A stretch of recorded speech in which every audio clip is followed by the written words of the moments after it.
A little plug to YouTube, your big ups. And then we go.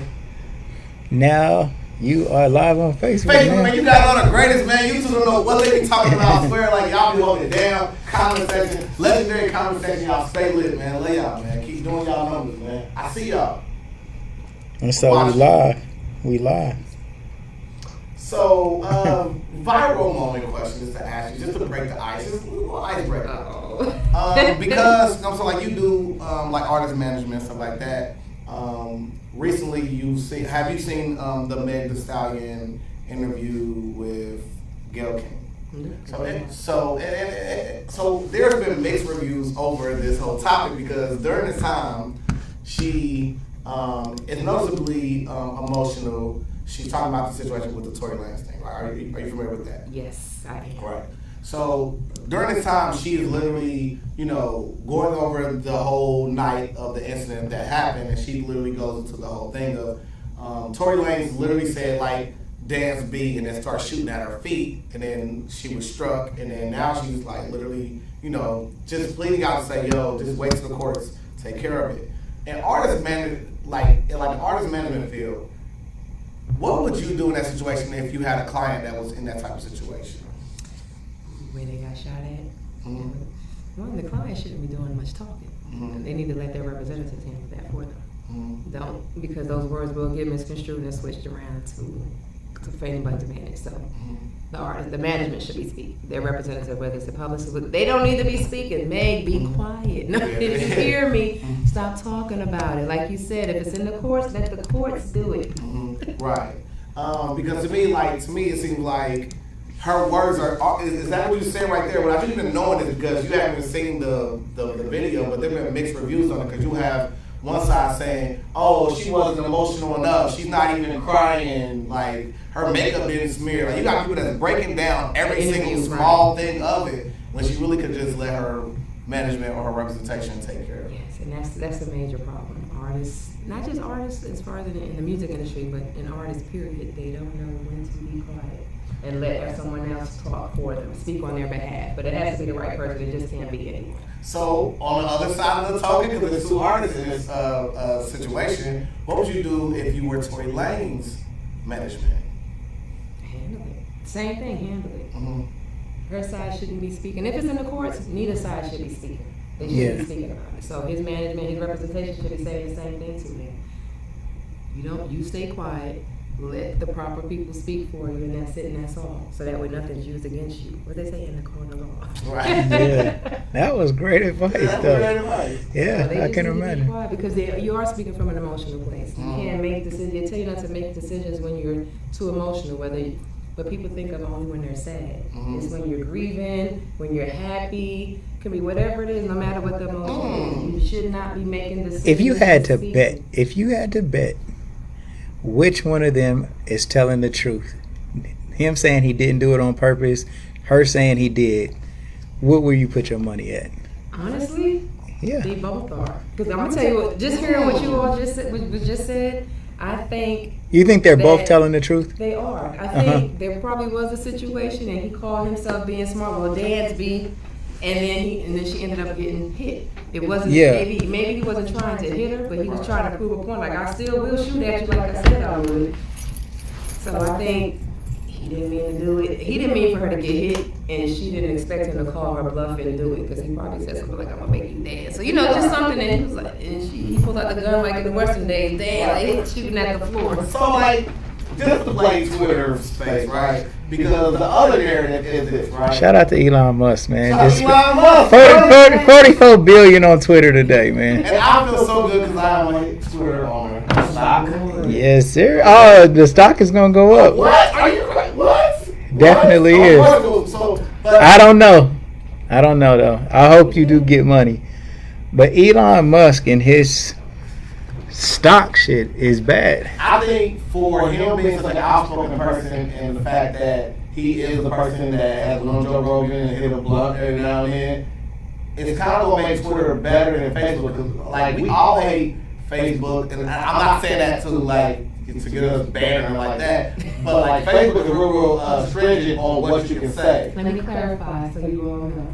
We don't hate Facebook. We do not. We dislike a lot of the community standards and stuff that they have in place because we can't be free now. Thank you for my post real quick. We don't use the word hater out here. And like I said before, like at the second time I told her, no, she's my management team, right? But I said it already, so we're going to agree, right? I mean, but you gotta have some type of community standards, man. Because, like, Do you? I think so. Man, let me tell you. I think so. Have to. Do you have to? I think so. You do. I think so. Because, well, it's not that, bro. But and like stories pop up without you going to seek these stories out. Okay, and then if you got pornography and just anything goes on there, it could become tacky. And you got kids that's on Facebook and they just scrolling, and then man, they scrolling their news feed, and here we go with just stuff that shouldn't be out there. So I think community standards got a place, and I agree. Wait, because I went to these community meetings that you guys be sitting while you're playing golf. You out there dropping Bugattis. See, now, I was going to community meetings. Research. So what I'm saying is, this, like, got you, right? Look, I'm setting the tone, man. Yeah. See, that little bread comes, let them know I'm already here, right? But my whole point is this, like, the onus does still fall on the parent before it falls on the community. Like, our community should be online community. It should be in the community first. So if we dictate this isn't what we should be doing, that should be the standard for how we raise our kids. Like, you don't see them having these same conversations with other demographics. Why are we the ones the easiest influenced? Because we don't have a strong community or a strong presence that defines it. What you talking about? Okay, so we go to Chinatown, New York, right? They have a community. They have their own sectors where, like, they literally can live in that same sector and never learn English. Never learn English. They don't have to. To a certain extent. But I think they do. Barely. No. They have to take English, ESL, English as a second language. I'm just. But I mean, we yeah, I hear what you're saying. So, but we talking about Facebook community standards, bro. Not a community like a black community or like the black community. Can I say something about that, though? Yeah. One thing that I do agree with, the standards should be the same across the board. It shouldn't be Facebook standards and community standards. The way you play is, the way you practice is what they say, the way you play. Mm-hmm. We tear up our communities on a regular, not just us. I've lived in several places, but right. We tear up our communities in the same way we act in the community in the streets, we act online. Right. There does need to be some standards and that people have to follow, that they should be following. But they actually also have to know that those standards are for the betterment of them. They shouldn't have to feel like they're being policed to follow those standards. Right. Yeah, but and I think Elon will be perfect for the Twitter space when it comes to that. I think Elon is gonna do well. I mean, he obviously is a business minded person. He's creative, and I'm happy for him that he did buy it. But I'm just saying, as far as stocks go, when you look at Tesla and you look at what was the other one that he was involved with? Not SpaceX. He was in. I don't know about the SpaceX, but what happened with Bitcoin? No, it was Dogecoin. Well, but Bitcoin is the monster, and what he did to Bitcoin, it happened after the Dogecoin thing. That the Dogecoin was Saturday Night Live, yeah. But then he went on and started talking about of Bitcoin, and he wasn't sure if that would work for him, and it made the price plummet, and it still never recovered after that. So it's kind of like we just are like, man, Elon, like, make sure that you know exactly what you're saying when you say it, because he got a whole bunch of people that just follow whatever he says. And it fucked up Bitcoin's run. That people, like, is it his fault that people find his words that precious? Like, is it his fault that he's a needle mover? I mean, yeah, I think it is his fault. It's the people's We fault. gave him that much power. We gave him that much power. Indeed, but when you do have power like that, you supposed to be self-aware enough to understand what you got. And like, if people are going to be influenced by what I say, like rappers, for example, continuing to talk about using drugs, becoming drug users, and just different things that I think that it's like, man, we've came this far. In the 80s, rappers didn't know that the things that they were saying, people was going to really embody that in our culture. But right now, like, it's enough data that's in to say, like, look, man, rappers really do influence the minds of the people who listen to it. You know, and if you're not self-aware, then you kind of become dangerous. I agree. That's true, though. You're absolutely right. So then we all agree we gotta go to sponsors. Let's go. Yeah. What's up, everybody, man? Y'all welcome to the Legendary People Podcast. Man, I'm Smed. Go ahead. Oh, wait a minute. Go ahead, P. Go ahead.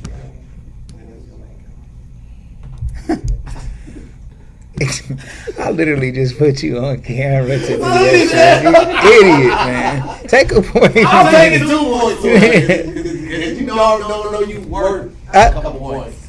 All right, so look, everybody, man, thank y'all for checking in with us. Welcome to the Legendary People Podcast. You guys, if you're watching on Facebook, we want you to just open up another app, which is YouTube, and go and like, subscribe, ring the bell notification on our YouTube page so you can get alerted every time we drop content like this.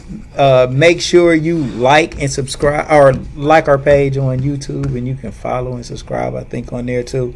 And keep them comments coming all show. Make sure you read that comment too. The very first comment. Read that very first comment. Somebody said something good about you. I seen that. I was gonna delete it. Read it. About you, what they say? Peanut for president. With the Indian hat on. And some of them, man, old Jersey bastard, not old Jersey bastard, old Jersey bastard. Nice. Old Jersey bastard with his hats, man. Salute to the king. No doubt. You know, No everything doubt. on purpose. Everything I work is on purpose. No one capitalist. Everything's on purpose. And we want to say what's up to our sponsors. Done Deal Jr. is obviously a sponsor, so Done Deal, come and cut that check to me, so I make it out the T-shirt Kings. I'll be right here. It's $50. But our sponsor, Sheiks for Breakfast, they have the best breakfast in the city by far. Make sure you go and check out Sheiks. If you want some good lunch, go to Agnes All Natural Grill. They're on the corner of 3rd and Wayne, cat a corner from the library downtown. That's Agnes All Natural Grill. If you're ever injured, call attorney Michael Wright, 937-222-7477. Make the right choice. That's attorney Michael Wright. TheShopArea.com is like the baby Amazon. Delivery is always free from the store to your door in 4 business days. That's TheShopArea.com. And when you want to get lit a little bit, get you some good old Kiara wine. Relax and unwind with Kiara wine. Contact Antoine Cunningham on Facebook, or you can go and swoop some up at More for Less. So that is Kiara Wine. We are broadcasting from T-Shirt Kings, Gold for Your Mouth and Camera King Studio. T-Shirt Kings, we have a spring special now, $250 for 50 shirts. That's $5 per shirt. Spend that $250. And you can make a quadruple up if you sell them for 20, or just a double up selling them for 10. So it'll definitely give you a chance to promote your own business, start your own clothing line, or just have something to sell on the side. So T-Shirt Kings, come through and holler at us. Sell Stocks Not Dope every Sunday. My brother Peanut Johnson teach you how to get a big old bag from selling, trading, buying stocks. He teaches you how to do it the right way. You know, it takes you step by step from the intro to the end. So every Sunday on the Dash Resource channel on YouTube, Sell Stocks Not Dope. That's Sundays at 8 o'clock. And so without further ado, my brother Peanut Johnson, over to you. Thank you, bro. You bodied that again, bro. Again. You had a little slip up, but you recovered it back. Hit that 3 for the buzzer. You know what I mean? But yeah, also, man, people have been checking in for the Sell Stocks Not Dope every Sunday. I want people to also know that every day I do daily picks, which is called buy, sell, hold. It's really that easy. You buy it, you hold it, you sell it. It's not that hard, literally. So, but also before we get started, we'll give a shout out to Jay Jones, man. He actually gave us a gift, which is a signed autograph. You know what I'm saying? It's on the Dayton Weekly News, man. Shout out to the bro, man. And this is highlighting what he did for Women's History Month. Also, I want to catalog also ours. Women's History Month playlist that we made literally for the Queens. We have over 37 videos. It'll be 38 videos after this video that we're going to add to the actual Women's History Month because we want to celebrate our legends from here that are females, man. We love y'all. We support y'all. We here. Women's History Month is every month. But it ain't about none of that. You feel me? We here to do our job. And as I say, there's no legend hires, man. How many times I came on here and said that, man? At least over 167 times. Yes. There's no legend hire, man. Sometimes we got legendary stories that intertwine with that. So without further ado, we have Shamika Bottoms. How are you doing?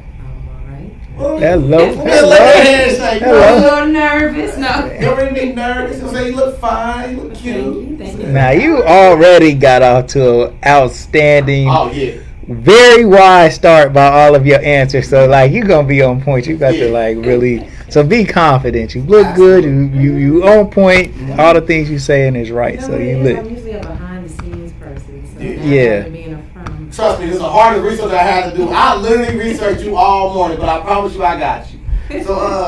So here on the Legend of People podcast, we have a thing called Origins. We like to find out where our legends come from. So without further ado, where'd you grow up? Ooh, the South Bronx. The South Bronx. South Bronx. Oh, let's go. Let's go. So let's go. That's KRS-One, ain't it? Boroughs right one of the there. 5 boroughs. So like, what was early life like for you growing up in the BX? Early life? Mm-hmm. Oh, my life was terrible. I'm not gonna hold you up. My life growing up wasn't the greatest. In what ways?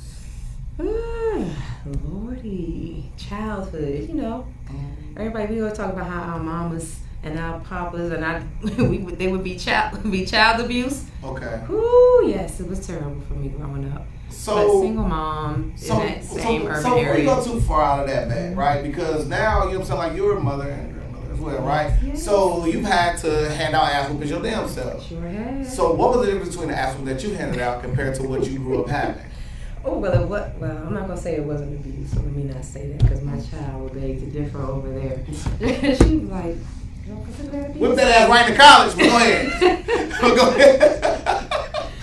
But really, it's more speaking than physical. A lot more, speaking, different punishments besides just hitting and beating. What were some of the punishments that you had to Ooh, right. I didn't have to. No, me, I always got beat. But what I did differently from my own was not beating as much. I'm not gonna say they never got a spanking, but they didn't get beat the way I got beat.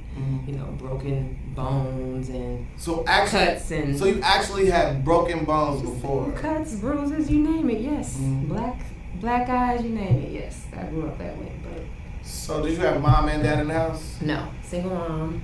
I'm the oldest child, 2 siblings. Yeah, I saw that arrow. That's for one of the siblings. I'm not going to say which one, but that's for one of the siblings. And so, yeah. So would you feel like it was a bunch of unfit or unjust pressure put on you because you were the oldest? Yes, I raised my brother and sister, basically. Because even though I had a mom in the house, she was doing everything else. Had to work. She did everything by herself. So from working, whatever it was she did, I was the one home, making sure the kids would ate. We ate, clothed, bathed, everything. So it was rough. So what was the neighborhood like? Well, the neighborhood, I'll give y'all an example because it was just in the news. Unfortunately for something bad, there was a fire at a high-rise in the Bronx, 333. Called the Bronx River Towers, where Cardi B and Fat Joe. I literally lived right around the corner on 181st. My junior high school literally is right next door to that building. I have family and friends in that building, so I grew up in that whole neighborhood. So, do you know Hassan Campbell? No. Oh, okay. He's from Bronx River. Maybe that's not even close. You might see. You got Bronx River. You got Bronx River Parkway. You got Tower. It just depends. Okay. So, but like that area. So, like, he's from like the African Bambaataa area. Please don't talk about that era. I mean, we there, so we might as well, because not the negative part about it. What was that atmosphere like when he was popping? Because that's the time he was there, correct? Tell my age. I was born in 77, yes.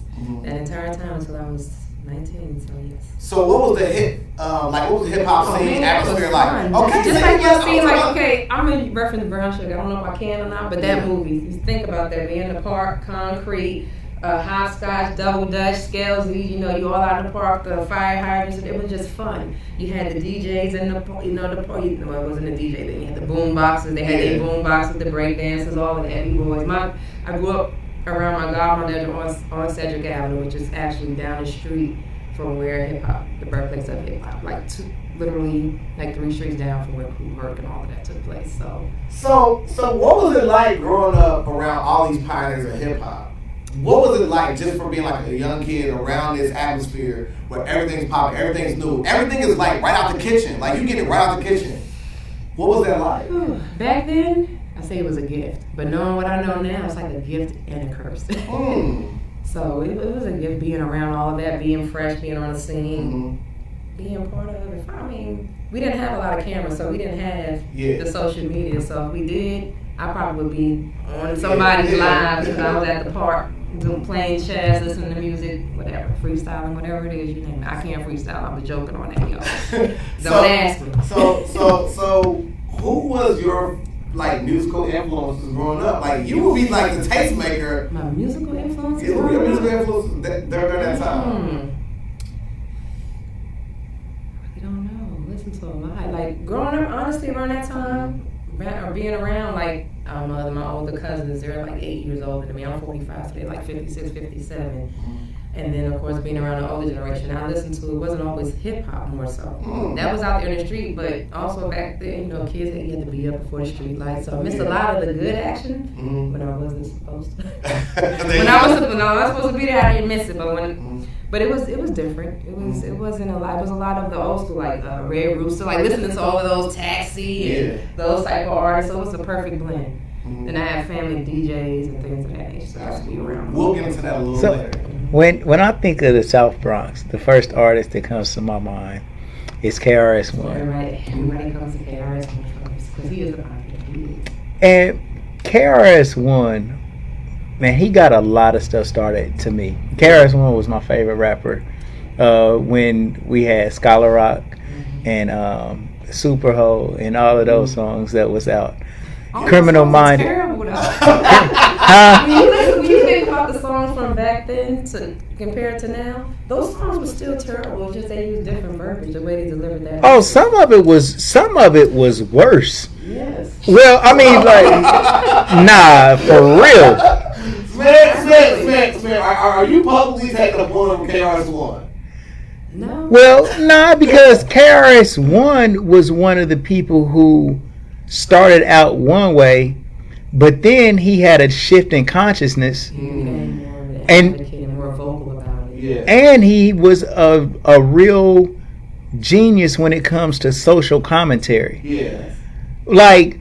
But when KRS-One, so he came with Criminal Minded first, and 9mm. The reason why niggas like 9mm is because KRS-One came with the song 9mm. Yeah. And so, but KRS-One, he switched it up, and he came with My Philosophy, and he started coming with his edutainment, and it was just, but his songs were still fire. Yeah, it's so important. Because back then, man, they didn't mind us being taught with music, They didn't realize back then. Let's say that they didn't realize it. And as they became the other people, I say it like that, became more conscious, and a lot more bans and restrictions and things that they were. Yeah. But see, we had artists like X-Clan. Yeah. You had, just in general, it was just consciousness with the music. You know what I mean? And I think KRS-One, he damn near started the gangster rap with Criminal Minded, and he kind of started more of a conscious, information type rap too. Right. Yeah, he did both. Would you say because that's kind of where we kind of get the woke from? We kind of get the mathematics, what's the mathematics? That all comes from a centralized area from there. Nobody in the Midwest, we got all this stuff late. So in New York, y'all grew up with a what's that called? Like sense of self, or knowledge of self, right? Not everybody, but Well, yes. yeah. But like, so it makes more sense, it's more fitting that it'll be infused in the music, because the music is always going to be a mirror to the culture. All right, absolutely. What's going on in that area at that time? So give us some of that. Like, what was some of your early run-ins where you was like, you know what I mean? Because I've researched nothing. Like I'm saying, you're very, very spiritual. Also, oh Lord, what was your research you did? Don't make it. Listen, I wanted to throw in that. Let her know that I'm Throw it out there, man. The Stem Collectors group. Okay, what about them? That's the travel group. Okay, I'll let you know. Yeah. Okay. I'll let you know. So anyway, what was some of those things like that, like you saw as a young child, or you know what I'm saying, like in your upbringing, where you knew like you had a purpose that like it kind of fed into who you are today?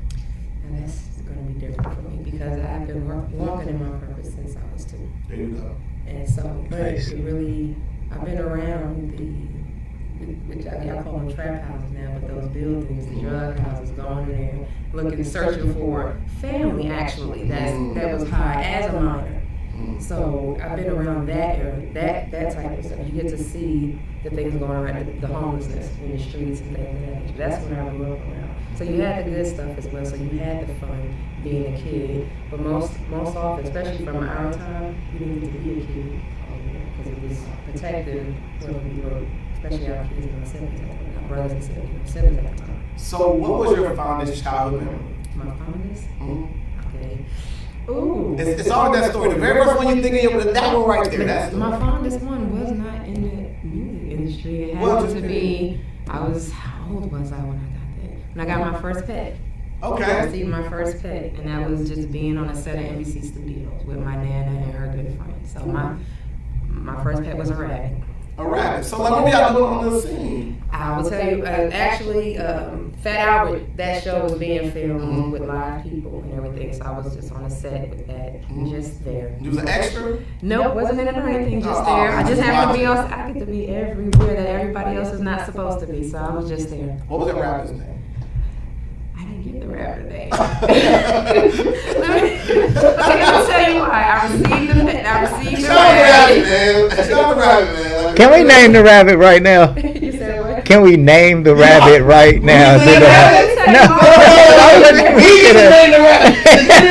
We can name it. No. I don't care. Yeah, go ahead. Well, seeing how we just came out of Estore, that's all about rabbits and eggs and fertilization. Oh, Lord. Naming this rabbit the Greek god of fertility Estore. No, I'm just playing. No, I'm just playing. Well, I never gave it a name because I was young. Back then I wasn't thinking about naming a pet. Right. I didn't even have my eyes set on a pet, but I did get this rabbit. Special to me, and I feel like because my mama fed the rabbit lettuce, the rabbit died. So What? Rabbits can't eat lettuce? they can, but I guess I don't know. Not a whole head of it. But I know back then, I just thought that's why my rabbit died. One experiment you did find out I killed one by feeding lettuce. I don't know. I'm gonna let you get him a whole iceberg My lettuce. mama fed me. We got rabbits all in my neighborhood. Like, do you running around?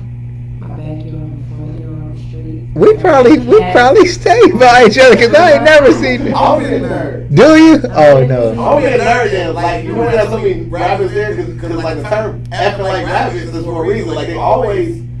How you take that to? Because there's so many rabbits there because look, they just had another baby while we was having this conversation. You gonna see another bunny that was like, oh, both y'all. Don't make fun of my But I think my point in saying that is sometimes I go and get those little baby carrots and just throw them in my backyard for the rabbits to eat. Don't throw lettuce. Don't throw lettuce. All right. Yeah, I like that though. I mean, I think that there's something cool about it all. So on the doorstep of your best childhood memory? If you have a rabbit, you want to the set. What's your worst childhood memory? My worst childhood memory?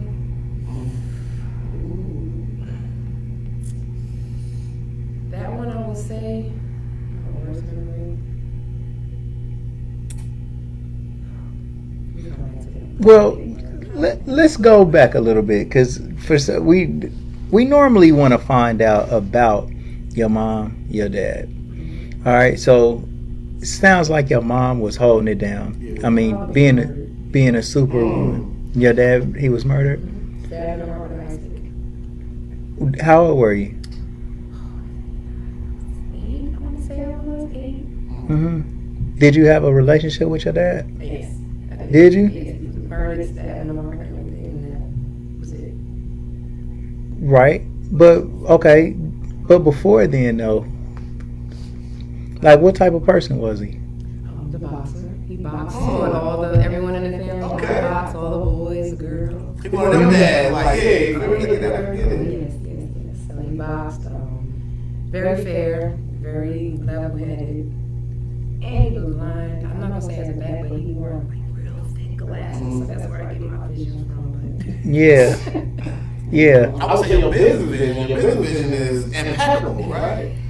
Right? tries to be. Yeah. Oftentimes. So, like your mom ever say that you fit any type of characteristics that, like, your dad, at times, like, you acted a certain way? Was there anything about yourself, like your mannerism, your posture? I would say the only thing she really said was my smart. She definitely didn't get that from me. You gotta be smart from your dad. So I do recall that, but I didn't, not too much. I didn't get it on like that. Other than to close my eye. I look, well, I'm like my mom, but I have like the eyes. I have really big eyes. So does my mom, but my mom, dad. So. I lost my mom and my dad when I was young, like that too. But I mean, like, losing your father, you know, that's something that's gonna definitely impact you. That day that your dad passed away and you got that news, like, take us through that day. I don't remember exactly what happened. I do know where it took place. It was my steps to church on 123rd Street. Mm-hmm. In Linux. Did they find the people who did it? Eventually, yes, it was someone that actually knew. I don't know specifically the person's name, but it was someone close. They always said that someone, it had to be someone close to him. So it was someone close to him. And he was a boxer. Yeah, so yeah. You know they probably didn't want to fight him. Right. So that's what made it say it had to be someone close. But I will tell you, growing up, we didn't really speak about a lot of, which is common, things that took place in the family, like the kids. We didn't get to speak about a lot of that. It was always the adults and the kids that mind their business. So go in the room while the adults speak and have adult conversations. So, what were some of the good things that, like, your mom could do with you and your other siblings?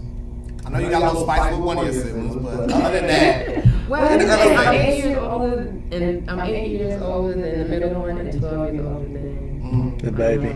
Yeah. So it was, we didn't do a whole lot together. She didn't take me out to eat. I'll tell you that. Sitting out in all these little places, that's the only she didn't take me out to eat. Yeah. Yeah. Just keep me around like my godmom, and that's the thing I'm saying. My great grandmother. See, I also grew up calling my great grandmother grandmother, even though that was my mom's grandmother. Yeah. She was in that family on Concert Street off of Hunts Point. People know Hunts Point, they think of Hookers from the Point, but right around the street over. Yes, my great grandmother stayed. We have a house over there now where my grandfather's mom, that's where they stayed on Concert Street. Were you and your mom like sisters? Young? I mean, not close. She's 21 when she had me, and we don't really have a great relationship. It's something that we're working toward now, but we didn't have that type of close relationship. It was very strong. Yeah. So, what's some of your early childhood friends? My early childhood friends? Yeah, like one from the block, you know what I'm saying? Oh, God. From the block? Where did you know? I mean, it's your life story. You feel me? Yeah, we just shouting them out. We just shouting them out. So they come around, Maybe they like, like, yeah.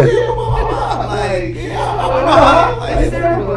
It's crazy. I had 2 Sharices in my life. My god sister and my best friend. Yeah. And then my cousin, Mo Dubé. I name everybody. You got 2 Sharices, you got Mo That's also, we went to high school together, family. That's my daughter's godmother. We went to Temple University together when we started our school and everything. So we don't speak no more though.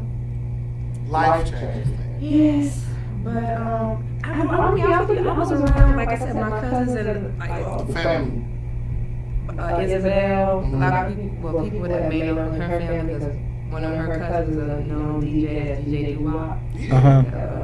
Mixtape King, that's a great friend of mine. Another friend of mine is Kenya, her cousin is Ron G.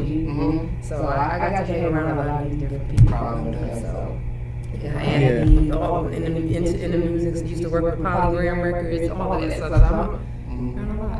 stuff. Well, when you was growing up, I would liken New York to what Atlanta is now, as far as what music and I would say probably like all eyes on New York coming up. 80s, 81, 82, all the way up until kind of like when NWA started kind of breaking through and Eazy-E. So that's like 86, 87. But New York was on top with you. Run DMC, the LL Cool J, the Fat Boys, that whole Def Jam movement. And then you got, you got like Marley Marl and MC Shan. So let me ask you this. This is a good question. This is a good question, though. Right? No. You probably do. So they had these different like location wars. So for example, you had Queensbridge versus South Bronx versus Brooklyn and so, creating it. Brooklyn. Exactly. So what I'm trying to ask you is, did you feel aligned with South Bronx against these other boroughs in New York? Wow. Get all of them. We don't count none of them. I'm joking. But you know what? That's actually really, true. Like, I get mistakes. Like, you from Brooklyn? I am not from Brooklyn. I get that all the time. Just because we are not the same. We are. Yeah. So yes, I would say that. But I have friends and family from all of the boroughs. So. Did you go to the other boroughs a lot? In Brooklyn. Here we go. Not a lot. The story, I've done so many interviews. She been to Brooklyn. What happened when you went to Brooklyn? I do this. I know it. What happened when you went to Brooklyn? That story. Nothing.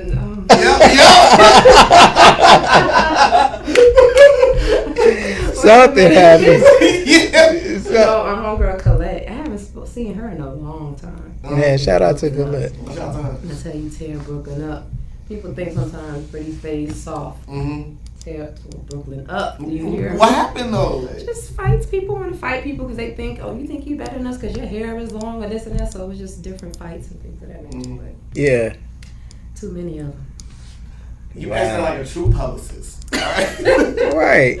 So, were there any early childhood influences back then that you can tap into that you can say that really benefited you today? Oh, my cousin is one of them. Being around him, he does event plan. He does like a whole event plan and everything. What's his name? Carlton Roper does events out of New York City. He about to do his all white in June for his birthday. But he does everything with New York City's hottest promoters. That is my blood cousin. Yeah. Not just somebody I call, cause that is my cousin. He led to 11.4K followers on Instagram. I mean, who's counting, right? And his brother, Dito D. Yeah. He actually did a lot with Mama Jones and things of that nature. So, but those are my two biggest ones. Like I follow them. Now on the business side, Carlton Roper, because he went from the streets to doing this for over 22 years now, legitimately doing events across New York City and other locations and stuff like that. So we can get into the school and like that. I mean, a lot of people here wouldn't get that, but like, what elementary school did you go to? PS9. PS9. And then my junior high was IS 137. So what kind of student were you? Oh, I'm a great straight A. Straight A? Good student. But I talked too damn much because I was bored. Because I was, at a different level. Yeah. Like bored of the curriculum, really, more than anything. The curriculum and the people. Not just and the people. My soul, yes. People get on my nerves. Because for me, even now, Talking. Sometimes you be sitting there thinking like, I know you know better. So it's just people just act like they don't, and they try to get that off. But I was a great student. I spoke Spanish and French, for a very long time. First 8 years of my life, like a vegetarian with my dad's side. 7-day Adventist, Jamaican, Panamanian, vegetarian. So. Right. So did you? Look. You is lit. It's a life with your man. So like, were there any other interests that like you were into? Like, I mean, like music will be always just a hip hop thing. I never wanted to do music. Okay. Oh, let me say that now. I never wanted to do anything in the industry. Medicine was my passion. I'm a caretaker. That's part of my purpose in life is a caretaker. But medicine, more so geared toward the use of pediatrics. That was what I wanted to do. I wanted to be a pediatrician. What's your life path number? What is my life path number? 311. See, you asked me too fast. I'm 31177, but I think it's 11. I think that's what it is. Oh, there you go. I want to say that's what Master number 11. Yes. And Master number 11. I love that. Yes, it was 11. It's 11. Yeah. Nice. So I'm just saying. Peanut, man. Y'all have some inside stuff Well, going Peanut's on. like he don't know what the hell it is. He don't know what an 11. He don't know what an 11 does. You a 4? Yeah. That is a very good number. Always even things out no matter what. That's a balanced number. See that? It definitely is. I know my number. He knows. Well, an 11 is also an an amped up 2, and 2 is the mother, 1 is the father, 2 is the mother, 3 is creator, and then 4 is going to be the balance that you're talking about. Wow. You learn something new every day. Every single day. Yep. So, All right, come on, let's go. All right. So like you mentioned middle school. What happened after middle school? High school. High school. And what high school did you go to? St. Catherine Academy. Okay. In Bronx. And what was that experience like for you when you went to another, like your other first school that really wasn't fast enough for you? The next level is what? Same of the... None of these schools, none of them were... I shouldn't have been in either one of those schools I was in, but that's a choice of my mom. Back then I should have been skipped and everything, so... That's Catholic school? St. Catherine Academy is, yes. That is okay. All girls Catholic high school. Wow. So that's where I went to school, Williamsbridge Road, in Pelham Bay Parkway, in that area. So like the saying is, like if you can't make it in New York, you can't make it nowhere, right? Because y'all gotta start off with 1,000 hustles, right? What was your very first way that you made some money back then? Oh, I used to babysit everybody's child. I did everybody's hair. That's what I did growing up. So entrepreneurship was already a... Yes, had to. But I had to. For me, it was survival. Being able to have things that I needed. So it was survival more so than just the spirit. So when did you get your first job? Oh, my first actual job? Yeah. Summer youth program. There we go. Summer youth program. Age 14. The summer youth program. And I actually, the first one was at a garden in the Bronx. A garden? What street was that on? But it was in the Bronx. Attached to some, by some high school, we had a garden in the Bronx. So we did the zucchini. I actually got to do all of that. I don't have a green thumb now, so it's not happening. Okay. And that was the first one. Then it was the Bronx Italian American Playhouse, which is an actual theater off of it's in the Little Italy area, Arthur Avenue of the Bronx. And so that's where I got to get my first taste of really actual Broadway plays. Okay. I got to go Jelly's Last Jam with Ben Vereen and Savion Glover when he was younger, so I got to see that and do those type of things. Ain't Ben Vereen the ice skater? Take a point. Oh man, we got. I cannot wait to chop this video up for this meme. For this meme of her face. Ain't Ben Vereen an ice skater? She said. No. She said. Who the hell Ben Vereen? Now I'm mixing people up. That won't be me. Crazy. I can't wait for that. I'm going. Let me timestamp this shit. Where we at? You said, I said Ben Vereen an ice skating. I don't know. 4-4. I hope I'm right. It's been 4-4. It is. It's 4 minutes and 44. It's like literally 4444 right there. Damn, that's sweet. Okay. Yeah, pull it up on YouTube. Let's go. Oh yeah, I'm mixing it up. He's an actor. He's tapping. I can't wait. How the hell you spell Ben? It's right there, VEREEN. Oh yeah, this is a good bro. We know. Is he the ice skater? Yeah, let me pull him up so everybody can see. Take this voice, man. Don't be making memes of my face now. My face looks precious. Nah, that you did good in it. Peanut is he's the person they gonna be laughing at. So during high school, was there any aspirations for college during this time? What is your plans while you're in high school? I wanted to be a doctor, so I wanted to go. So I actually got accepted to Temple University. I started out there in a biology major in a pre-med program. So I started at Temple University. So that's what I was going for. But then life happened. I got pregnant with my oldest. Wasn't allowed to come back home, so I was gonna be homeless. My mama said no, and life happened, and it just went from there. So it took me much longer to actually get any of my degrees. Your mom said no to what? Me coming home when I found out I was pregnant on my freshman year of college. So what was your other option, to just stay in college while? No, I did not. I actually moved back to the Bronx with my boyfriend at the time, who became my husband. We were together 17 years. Okay. So, like, where does life take you next? Like, after, you know what I'm saying, like, you move back with your boyfriend and eventually turn to your husband, like, what are you doing, like, when it comes to, like, work and things of that nature? Because it just all plays into who you are and everyone today. I have my own company, bottom line management, so I manage stuff. Keep it as simple. I manage and consult. I do brand rebranding, brand management, artists, not just in the music industry, but celebrity chefs, Jay Jones, of course. Can I say something about the advertising? Of course. Okay, since I mentioned Chef Jay Jones, we have our appetizer, our third annual Mother's Day appetizer. We have a great lineup for you, which I will not give it away. But Sunday, May 8th, doors open at 7, event starts at 7. Right. Nice. So, just different things. so in hindsight, you know what I'm saying, like, of course, like that experience of you having a child that young, and yeah. Where would you think, like, your life could have been if it wasn't that? Like, do you think life would have changed dramatically? Would it have set you in a different spectrum? What do you think? I don't know. Now that I don't know, because at the time, thinking back then, it was just being around boyfriend, school. That was it. Child wasn't in the cards. I didn't even want kids when I first started because of my traumatic childhood.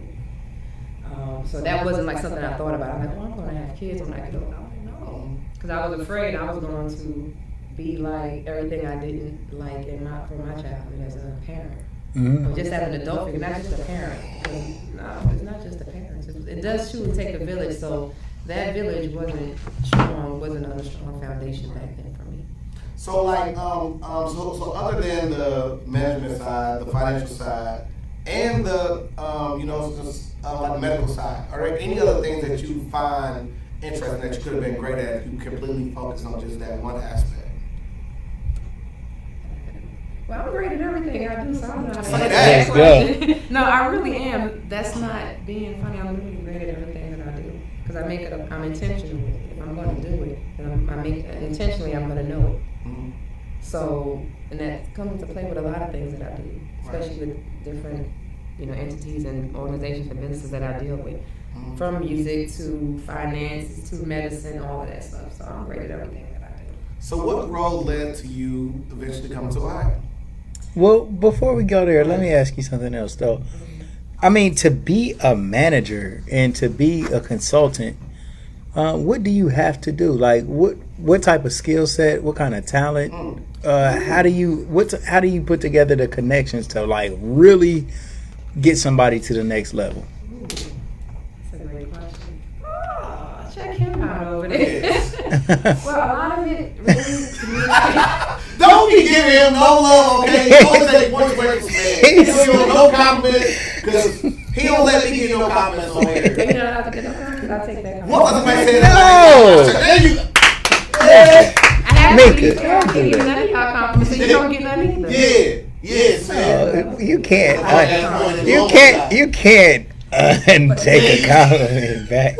No, you can only say you take it back, but the compliment is still in the. It's in the universe now, and it's added to my confidence. It was deserving. I appreciate But that. a lot of it, communication. Mm-hmm. How to being able to communicate, and not just communicate the way you think you need to communicate. Yeah. Because your communication is for the receiver, the person receiving it. Right. And that is an ongoing process, something you deal with on a regular. Because where you think you're sending the right message, that person sitting looking at you like, no, you're not. Right. You're not. Like when I said Ben Ring was fucking ice skater. Look at I him. wasn't going to bring it back up, but I was kind of side-eyeing that screen right there. Right. But time management. We still got up there with That's Spanish. why I know. You can turn to anything. Like, No, keep that. Keep that up there. he keeps smiling at me. You see what he said? Did you say ice skating? But what we don't know is he is a great ice skater. He was actually right. I can ice skate with the best of them. A lot of people don't know that. A lot of people don't know that. But yeah. It's a lot of organizational skills, time management, communication skills. Yeah, That's really what it takes a lot of. for sure. I don't want to sit up here and say, oh, you have to go to school, but it definitely does help. There's a lady that I met a few years ago in the industry. Her name is Stephanie Cogden. Mhm. She's out of Virginia, but she now lives in Atlanta, and she did all her work quietly. She started Limelight music consulting, doing a great. When I tell you great, she went to school. She went to the Clive Davis's University, his program, and did it. But it actually helps because Right. you can have the greatest time management, organizational skills, communication skills, but if you don't understand the industry that you're managing in, the business side of it, Mm-hmm. you're gonna struggle. Because the music, I'm just gonna stick with music for right now. Music is 90% business. I say 95%, but they be like 90-10. But the other 5%, honestly, it's 95% business, 5% talent, what you do. You have to know that business aspect. And most of the artists that are around here, for example, little young bro Ronnie Rax just came in. You know, he's making music and he's making quality music, and I hear a lot of quality music from artists that are around here. It sounds like something that you'll hear on the radio, definitely, but they don't make it to that next level of just so. Like, how do they go and find a manager that's going to actually do them good and advance them instead of Here's just... the thing, and this is where and I'm saying we because everybody, including myself, at times, we go wrong at. Not everybody needs a manager. You have to have something for that manager to manage, depending on what type of, and there's multiple types of managers. Everybody confuses the managers and think, oh, it's just one manager. This is what it is. You have your business managers, your finance managers, your booking managers. You have different managers, so depending on what type you're needing, that's how you know which one you need. But you have to have something for them to manage. Can't manage now. Well, if they do have if they have a song that sounds good, for starters, is that enough for somebody to have? That's not for business. Now, putting it out there as a hobby, yes, but on the business side, talk about registering your music. People think, some artists I found over the years think, oh, I registered with BMI and ASCAP, I'm good. No, still have to copyright. Still have to do your business side rights organization. But you also, there's other things besides that. You want to also sign up like with the MLC, which is the mechanical licensing collective, because there's ways you can get that money. It's not just off of just having your song playing. So there's different types of royalties. Your mechanical royalties, it's a lot. It's way beyond it, a whole lot more than that. But you have actually, in order to get to that next level, you need to have your business in order first, and that's the key. Have your business in order. And I'm not talking about knowing how to get in this, you know, just being able to get in the studio. You're the product. And that's what artists forget. They're the product. So you have to package your product properly to sell it the same way Walmart or anybody else would for their product. You're not going to go inside Walmart and get you an open bag of honey buns. You're like an open package of honey buns. Or it's a honey bun that's not packaged, and then you got to do everything. You won't do that. You're not going to buy it. So let's say that we find somebody in high school. Okay. They are very talented. Okay. All right. And they got nice production behind them. What would be their, if they were going to add somebody to their team to help them get to the level that they need to be, what team member would they add first? Okay, you said they're in high school, have a song, good production, and everything else. Mm-hmm. And they got, let's just say that they got a parent that has went and done some of these things you're talking about. Copyright their music, register them with ASCAP BMI, and got all of these different business stuff together. And now they're ready to hire somebody to kind of just help them get connections and get some exposure. Who do they go to? Okay. Like I said, there's more than one type. Whether it's a manager, you gotta have your publicist, your PR. There's a lot of different things, a lot of different aspects that they'll actually need for that. So it's not just right. So now, if they have all that and they need a manager, they're gonna look for someone who has the experience. Look for someone that has experience. It doesn't necessarily have to be experienced managing an artist. Someone who has that management experience first, knowing, like I said, talk about time management, communication skills.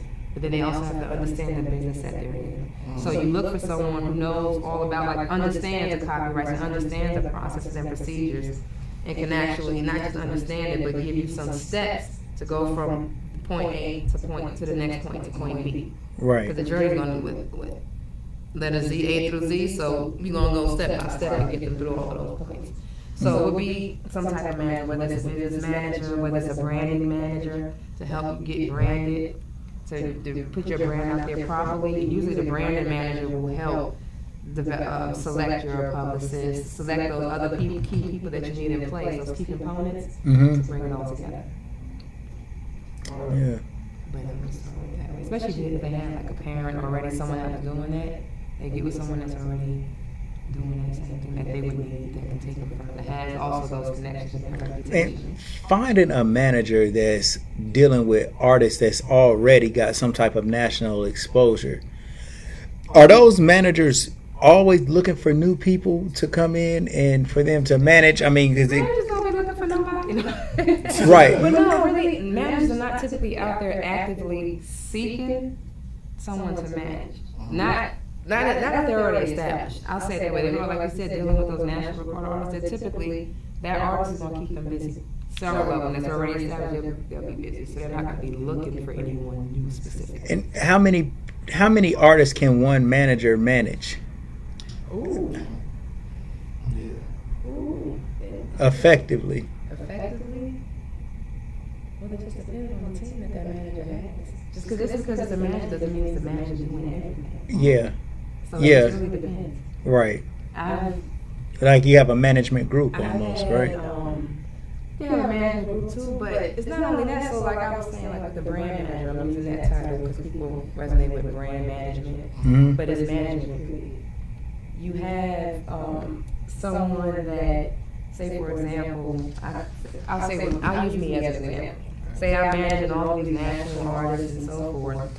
I'm not necessarily going to be looking at an artist who's not already in the business, who's independent and everything else, because I really wouldn't have the time, so I would be doing a disservice to them. Yeah. I wouldn't have the time for that because of where I'm at now. So it also takes a great man knowing that too, because some people just manage, just say I'm a manager, they can't handle it. So that person has to know what they can and cannot handle.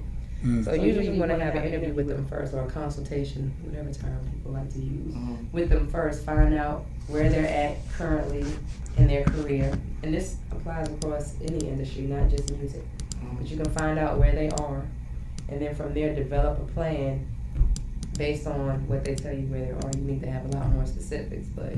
So, did you manage artists when you was in New York, or I started actually managing them here. Okay. Really, it started out. It's crazy because you talked about Kiera online. It started out big. Yes, him and T Hunt and them, because they found out what I do. Like, you want to manage me? Yeah, so I think they might have talked about you in their story. Yeah. I remember hearing that. Somebody talking about me in their story? No. So, Well, I know it wasn't nothing bad, but I think that I do good. remember them saying that they end up getting with somebody that was going to We manage. did talk about when he went to that music conference where they had Dipset, they had Wu-Tang there, and the third they was speaking of her in the Wu-Tang. Okay, right. But so like to me, I like to like catalog this era of music and dating because like to me, I was on the scene at a certain point. So before me, it was like the Mo Better era, right? With the Sony PlayStations of the world. Like, Sony. Those are my people. Yeah. Yes, I love her. I know this because I do my research for you. So I love them. I really do. Shout out to Sony, you know what I'm saying? For sure. And Mo Better. So, PDMC is the one who kind of brought it to my attention because back during the time I'm rapping, I'm not really looking at people and what they're rapping. You were rapping? Back in the day. I'm about to do my research. Okay. So anyway, back during that time, you know what I'm saying, I wasn't really watching what other rappers was doing because I would feel like if I heard something that was trendy, I would gravitate towards it and it would affect my music. It's kind of like those collide kind of theory. So I really didn't pay attention to a lot of things, and then when I saw Mo Better wearing like literally coming to the show wearing a diaper and bringing like a toilet there, I'm like, this ain't nothing I want to hear. But when I find out all the things he did for artists behind the scenes, made me respect Mo Better. And everything, right. Another brother who gone on was PDMC. That made me look at Mo Better with different lenses. Because back then we all competition, but now that I'm sitting in this seat, it's different. Now I get a chance to give people their flowers. So if I never get a chance to interview you, Mo Better, you are a legend, bro. Salute to you. Why don't you interview him? Yeah, they get in here. Okay, I'll work on that one. I love to. Yeah, Mo Better pull up on me, man. That's my bro. Just don't come here wearing no diaper or bring no damn toilet seat. He doesn't do I that gotta get my thing. Hey, but now he trained in Dean. That's the oldest. Oh, word. Oldest son. They had a situation on the oldest child not too long ago. Oh, so yeah. he took it on upon himself to get in there, have him in the gym and start training his stepson. Slide through with your child, man. That'd be hard. Man, let's go, man. Mo Better pull up, man. That's my bro. Man. For sure, man. That's all love, bro. So, like, walk us through that era of dating hip hop, where you come from, the mecca of hip hop, to come here to see what we have brewing here. To see this damn Stone Age. Well, no, I won't say the Stone Age. I will say y'all hard-headed, though. Goodness gracious. Tell us the error of their ways. Yeah. Well, it's not even just here, though. Because, like I said, I live in different cities. But I always find out locally, wherever I'm at locally, it's always the local artists, those who've been doing it locally for X amount of years that feel that they know it all. Mm-hmm. Well, I know this, but if you did, you be out of here. in a different space. Not necessarily out of here. I'm not an advocate for just leaving. I ain't saying I'm saying like chart. Oh, okay, yes. So yes, I agree with that. Not just straight chart wise, but in general, it's not just the charts. It's also what you do in your community, how the public views you. Not caring about what people think, but what are you doing in your community? It really goes back to that. What are you doing for your people? Mm-hmm. Are you helping them out, or did you just? And I don't mean helping them out money wise. Like, are you helping your community? Are you helping bring up a child the way they're supposed to? Not just your own. So it's a lot that goes into it. Yeah, because you did a lot of things for the community.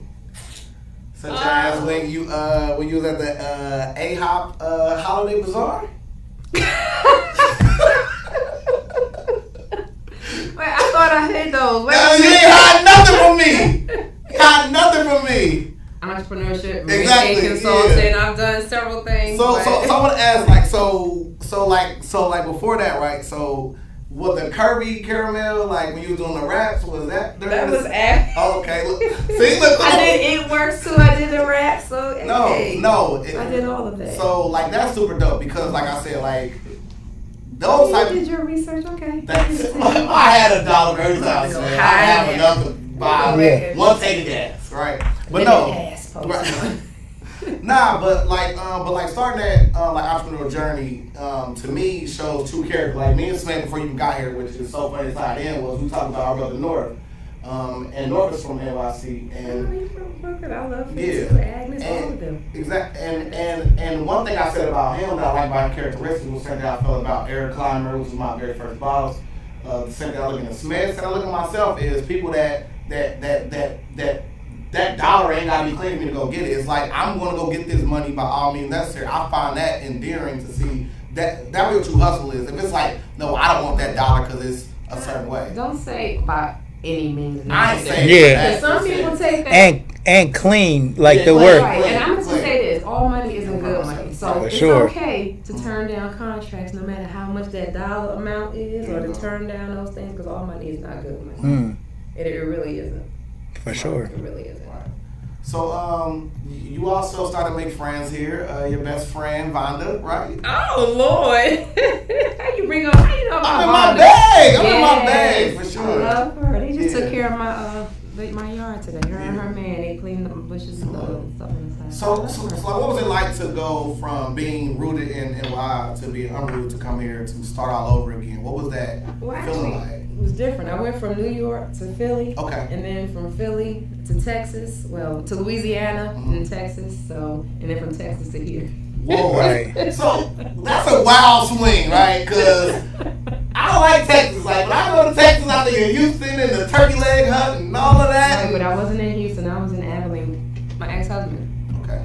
He joined the Air Force Okay. right out of high school. We went Oh, together okay. from age 17. So our first duty base was at Dulles Air Force Base in Abilene, Texas. So that kind of is the reason for the jumping around, kind of. Yes, and the reason why I started doing Mary Kay, because I was in a place where I had no friends, no anything. It was just me with one child at the time. Oh, so Mary Kay would be a way of meeting other females too, because they'll be coming through the cop and shop, and it's like, okay, where's a nice place to go shop? More, actually, most of my clients were more, I had more men than female clients because they were Really? getting things like the satin hands. Just, I'm not about to plug Mary Kay, but all the different things that they had. Right. So they were actually getting that stuff. Which kind of played to your hand later on because you can.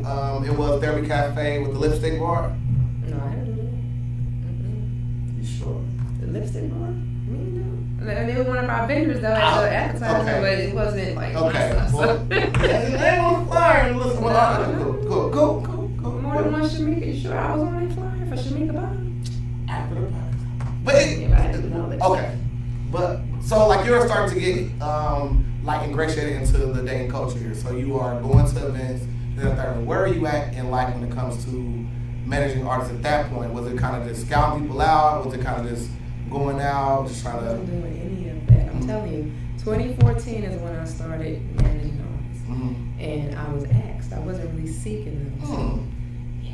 Who was the first artist to come to you? It was T-Hunted and Big. Word. It was them. Well, why did they come to you though? Well, I met T-Hunt through, this person's we're no longer associates or anything, but I met him through a mutual friend at the time. That was his family, and so that's how I met him, and he really noticed everything I was doing, just not, in the church scene with the Mary Kay, just a lot of things that I was doing already. Yeah. And then with my children as well, so. Word. Nice. We need some help managing this and getting this going. We already know X, Y, and Z, and we've done X, Y, and Z, but we want to go past that. We want to go beyond that. So, it's about 2014 is when you started managing artists, but it's also when you graduate, right? Was Big and T Hunt some of them artists that want to listen? Of course. But T Hunt, Big. But I didn't listen back then either. Yeah. It works both ways. It's not just the artist. Yeah. Management needs to listen too and actually hear out the artists and listen, especially if they've already been doing what they've been doing. One of the things I didn't do back then, which I've learned working with them, is okay, I have been doing this. Yes, you've been doing this, but I have as well. So I do have experience, I have knowledge, and I've done X, Y, and Z. So they taught me how, they helped me open up how I need to listen to the artists as well. So definitely helped out a lot. So you weren't in school during this time? I probably was. Let me tell you something. I have a picture right here. You graduated in 2014. There's a picture of that you one? with a cap and What gown. was that one? Let me see. February 1st, 2014. Did I go? Yeah, that was my bachelor's. I'm trying to think. My master's 17. Yeah. Okay. But my school Nice. journey wasn't the way. Because he take a photo of me. If I get to But me, no, I just don't remember my dates. You're asking me dates. And I'm 45. I'm old. Y'all know. But no, you're asking me dates. My school journey wasn't straight. Like it wasn't. Right, like it was before. broken It up. was broken up. I've done some in Texas, online, and here. So just. What was your major during this time? What, in 14? Business administration. Okay. And No, what was no, your... was that 14?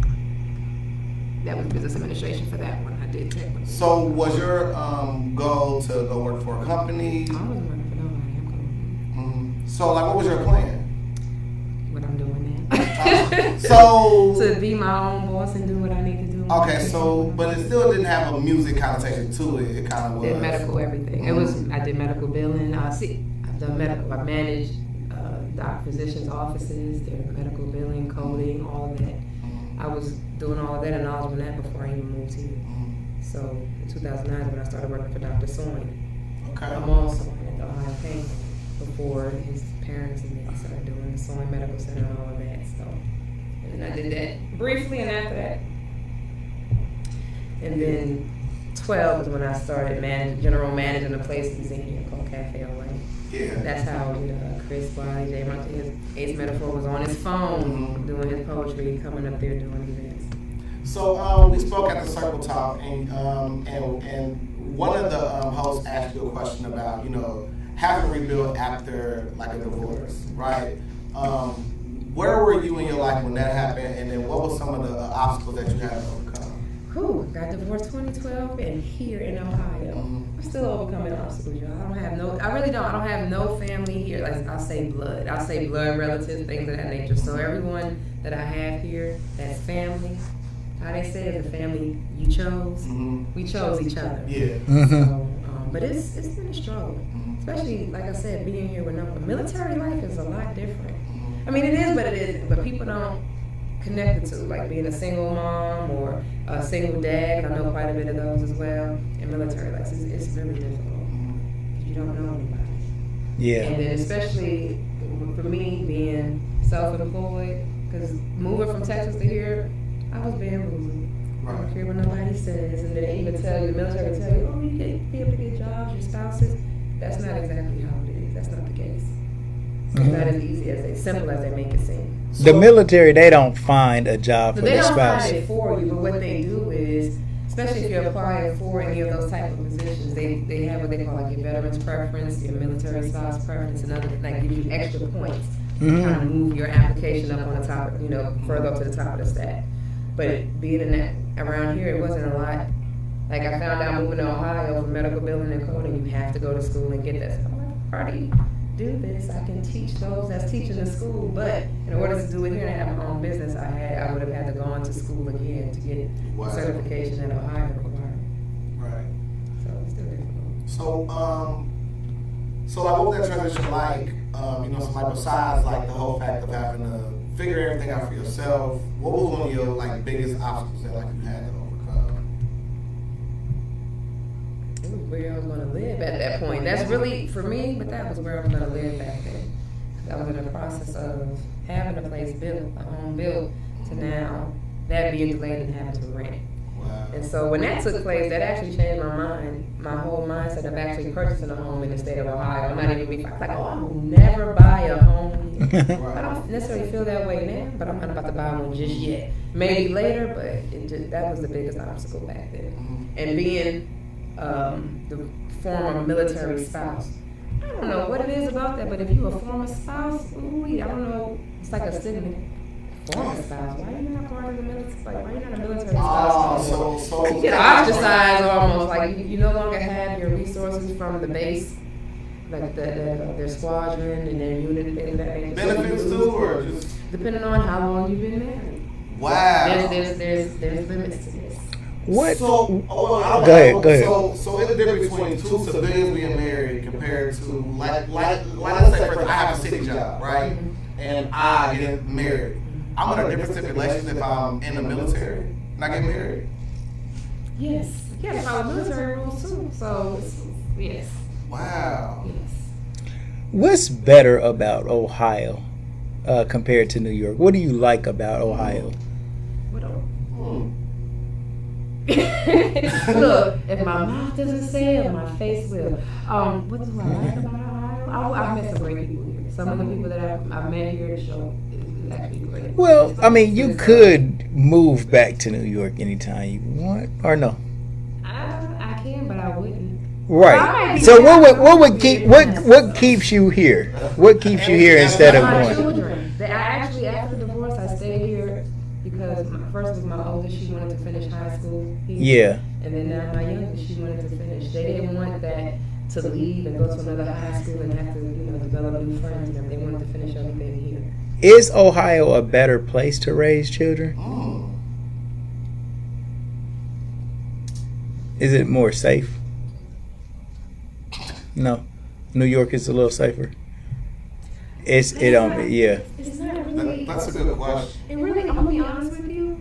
It's not state specific. It's what you do and how you do it. Like everybody, these communities are similar. I've experienced the same thing no matter where I've lived or been. So Xenia isn't safer than the Bronx. Well, I would say yes, but just a couple of weeks ago there was something going on in the backyard around right behind my fence with the cops and all this other stuff. But it will be safer. We talk about the crime, but we also have larger population, so I don't trust. The cost of living. Now, the cost of living. There we go. Definitely. There we go. Cash On was the king housing, around on the here. housing side, Yeah. yes, the cost of living, like some of the utilities and housing, yes. When you look at the food and everything else, it's really about the same. About the same. Yes. But just housing. Yes, it's usually the housing that when people think of the total cost of living, that's usually what's the least expensive in these areas is the housing. Rather than that in Texas, ooh, great. That cost of living, an apartment, 2 bedrooms, $760. Oh, I love it.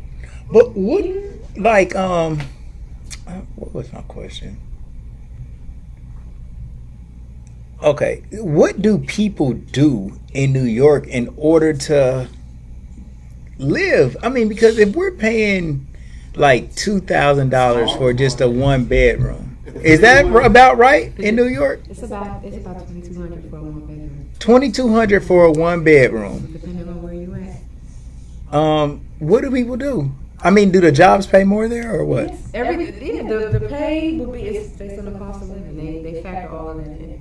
Okay. So like what someone would be making here at, I'm gonna just use McDonald's since it's everywhere. It may not be the same amount that they'll be making at the McDonald's in cost of living. They call that COLA for short, but it does vary. So you have the same type of jobs, whether it's transit. Although our transit system is much bigger, and you have a lot bigger than what you have here. Your MTA and a lot of these. I mean, California is like. Oh, yeah, that's another. Well, I want to move to California.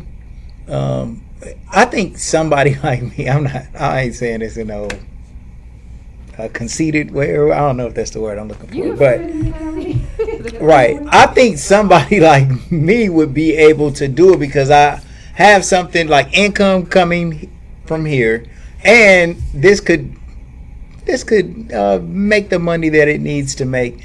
And while I could still go out to California and do something else too, to kind of have 2 incomes coming in. Do the same thing. It's just your prices. What they say yesterday's prices. I mean, your It's prices not- are going to be different. Right. And then even if I didn't necessarily start a business there, well, I would have a business there, but it would be. It might not be making shirts. I might be doing something else. I might be managing. And get fired. Get fired, right. I was like, listen. Hardly go. Like, no, I want you to put on a rabbit suit and rabbit. Hell nah. My artist would be cool as hell. Like, that's a for sure. You know what I'm saying? I know it's trending. But I'll probably get fired for them and just being disinterested in it. I only like stuff for about a couple of months. Yeah, trust me, I know, man. Saying that, I will tell you. That's what I don't know all managers, but sometimes I do not want to listen to this music. Yeah. Right. Oh my God, I hate Not that I music. don't like it, or the person is just like, do this all day. Yeah, I know. Every day. With my studio, well, I'm gonna tell you where I was done with engineering, studio time, and all of that other stuff. Like I had built a couple of booths, but this one day, man, I heard them turn on the music, and the first lyric out of this dude's mouth was "fuck you." I said, man, I'm done with this shit.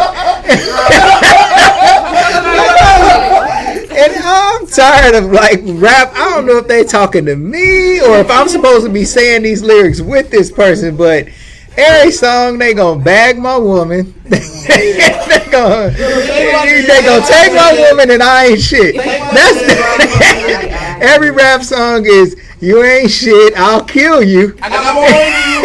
I got way.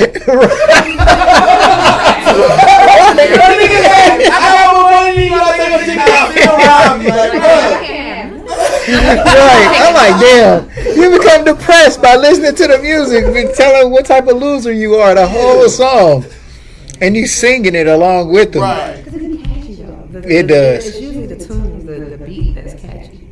And then you sit and say, I don't even like that song, but you say all the words to it. Brooklyn just got eliminated tonight. Oh my God. I'm not a Brooklyn. My teams are the New York Giants and the New York Yankees. I don't care about the Knicks. Basketball team, no. The Knicks or the Brooklyn Nets. I like none of them. I like the Yankees though. I like the Yankees and the Dodgers and the Reds. Giants because I love the Yankees. And where's your favorite color? Yes, red is my favorite color. Not because I am associated with the red. Because when I tell you red, look, I will tell you what I get because red is my favorite color. And Your my blood. license plate is BX with caramel with a K. I was only able to get it because the C was taken. Like DMV. So you can see how they're thinking like you the big blood. No, I am not affiliated with none of those. I'll tell you right now, Shamika the big blood homie. Say what you want, but your feelings hurt now. The big blood. What you mean? The big blood. Type of the big blood homie. No. Dang, and can you believe that? I'm not. Brooklyn with Kevin Durant just got swept.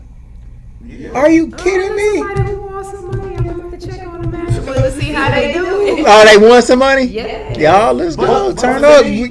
Come get some gold. I like it for LeBron's legacy. I don't care. I love it for LeBron's legacy. I love it. They kept trying to put it on a little pedestal. Man. He went there to do it himself with the same co-cast that Bron had. Same cast as Bron. Bron had Kyrie. Bron gonna come up out of there with a championship. Okay? You get Kyrie. Oh my God, you getting swept by the Celtics and the team that Kyrie left to go and join KD. That's hard. Swept in the first And we round. walk right No through excuses. them. If And that we was walk right through them. Bron would have never lost his championship. He would have never lost his We were first 7 round games series. with, Boston, though, didn't we? Huh?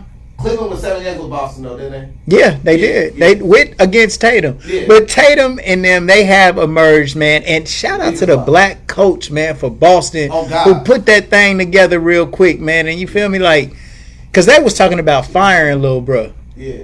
But now, look at that. Delivered a sweep on Kevin Durant, man. And So- I kind of like KD and Kyrie. So, smooth to the basketball segment today. She said she didn't like basketball. What question you burning to ask me? Because you said like I've been doing this research. I have to ask her this question. What you Damn. Boy, you are good at reading. Boy, you good at reading posture, ain't you? He's been sitting there like every time. You be like, So like protect your neck, right? Like before you get to the label part of it, right?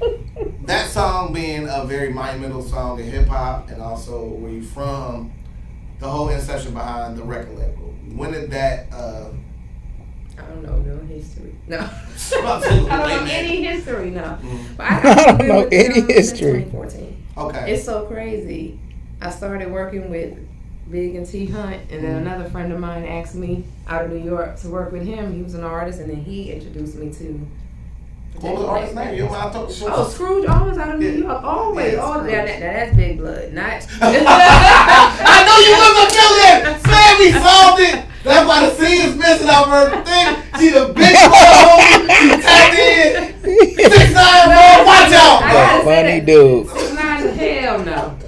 Watch No. out. Y'all niggas ain't. You feel me? You don't claim him at all. Okay. Never have, never will. But no, I say that because when you looking at my picture, you will see Yeah. plastic all that this Flamed artist up. had all. They was flamed up. I seen it. Flamed up. Boy. But no, that's how I got into the whole Bloods. Protect Your Neck records. No, I'm kidding. saying blood. I'm trying to put words in my mouth, but got into Protect Your Neck records. Yeah. That's how I got into that. And to be honest with you, I'm from New York, but back then for me, I wasn't all into Wu-Tang and like that. Now, I ain't gonna lie, I like the Onyx. Yeah. And they about to have their verses coming up. Yeah. Pharaoh Monk, I like all of them. Oh, So those yeah, type sure. of things.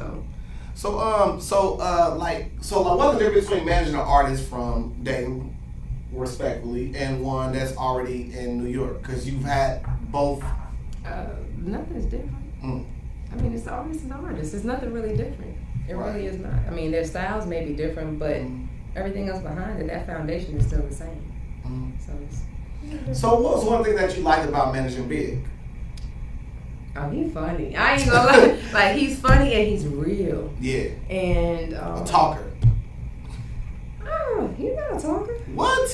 not really Big? a talker. You think A so? talker? Like, just a talker. I don't think so. He's not a talker. You think they're talking? Now, don't Big get me is wrong. like Definitely no. He would definitely No. talk about what he's passionate about, but he's not just a talker. He's Nah, hell no. No. I mean, in this, I'm saying that in a good way. Right, that's what I'm saying. I'm saying it in a. I wasn't saying the negative connotation. No, I don't think so either. But I mean, Big just chop it up with you. Yeah. He gonna chop it up with you, and then y'all gonna have y'all's build. But well, he might About to be. come Yeah, out, he's okay. not about to come up to you and just start chopping it up. Now he may introduce himself well, and everything. But me and we talk a lot. I talk a lot with Big. Our Though. rapport is like that. Like we chop it for hours. Like Yeah, Big will come in here. We like after the podcast, we'll stand outside and we'll talk. But that's because Big, he love us. Yeah. That's it, right? Yeah. Exactly. Like I love Big too. yeah, you know what I'm saying. But like who's a talker? Yeah, Let me see he's who not I just a think talker, of. But being around him and having love, and that's I know a talker. G-Field. Who? G-Field is a talker. Feazolini is a talker. He's a talker. He gonna chop it, What? and his conversation is immaculate. And he keep you there. He keep you there. Like, I swear, if your eyes lose this, he'll be that little tap. Like, hey, bro. And then, like, after the Hey, bro. He's funny though. Yeah. Field is the most funny brother ever, man. Hustler State. Oh, okay. Well, that's Kenlo. No, I know that one. I don't know him, but I know. Kenlo. Yes. Kenlo. Kenlo's Hustler State.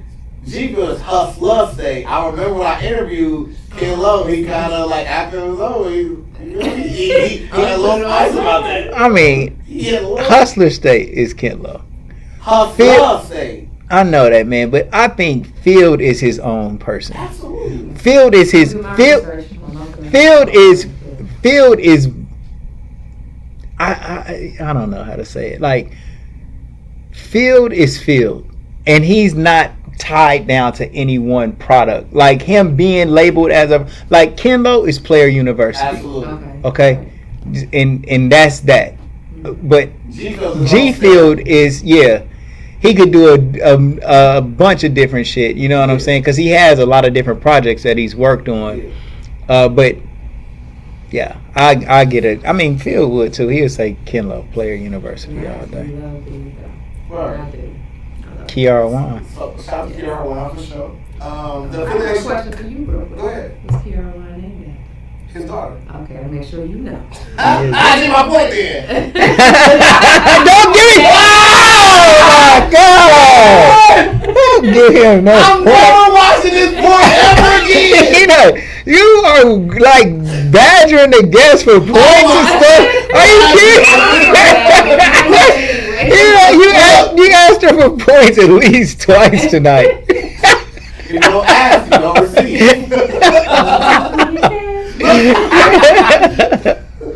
Yes, sir. So the Mook in the Morning Inception. So yeah.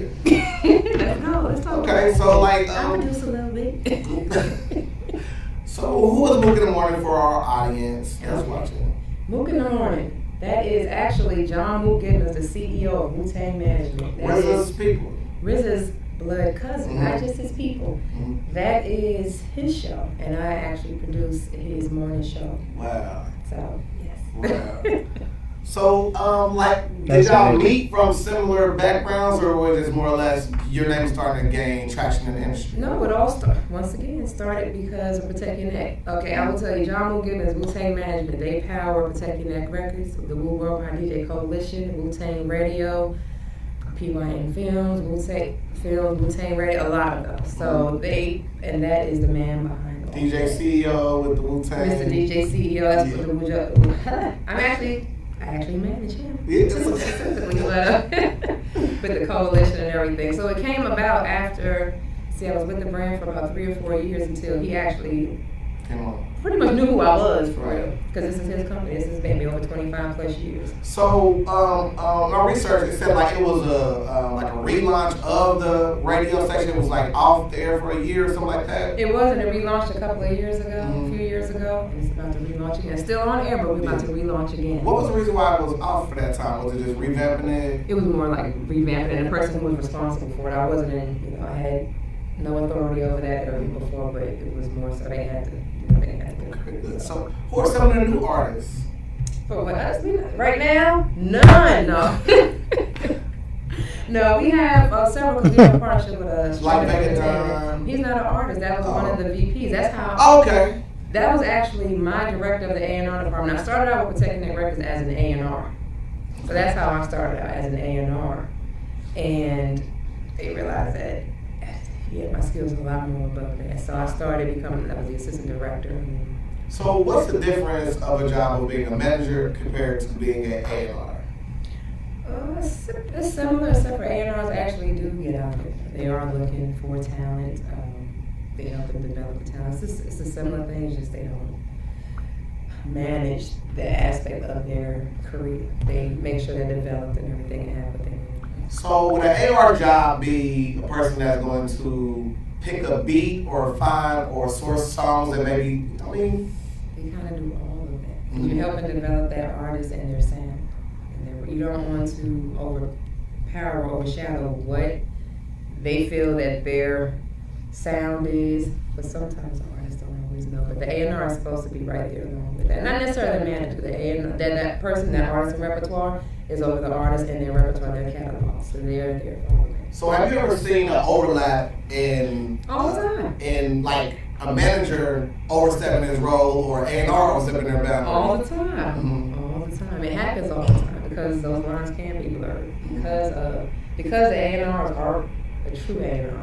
Because there's people nowadays that say they're an A&R and they're really not an A&R. They're just going around hosting showcases and saying, hey, I'm going to give you distribution, I'm going to give you a deal. But they don't do anything behind the scenes to help develop that artist. And they just let their artists distribute their stuff or put their stuff out there and that's it. And it's all. That's not the right way to do it. Dope. So, The Jimmy King, him being a part of, so like to give you a little background where I was in my research, I have found where it was Woo Wednesdays, right, where they do these interviews and things of that nature, right, and you were a guest on this podcast. It was with the guy from Cali with the grilling, the chain. He's super animated, more animated than me. I could never do it. And then it was Miss Rain was on there as well. Okay, I know what you're talking about. Okay. Yeah. So was that just based, like, are they an offshoot of the label, or they were just like a radio show kind of thing? Call affiliates. Affiliates. So I won't go into too much details about it, but they're affiliates. They were part of, not just like with the DJ, part of the coalition and things of that nature, and they had a radio show, on our platform. So they're affiliates. I'll just say that, affiliates. So these men will become affiliates, right? So you got to make us a part of the Wu-Tang umbrella now, you know what I'm saying? I don't know how to do it. Man, take a point, bro. There's rules to this. There's levels to this, and that's one of the issues that brand that you're talking about that we've had over the years is having to clean up because people out there, just like we're communicating, oh, guess what, I'm part of Wu-Tang.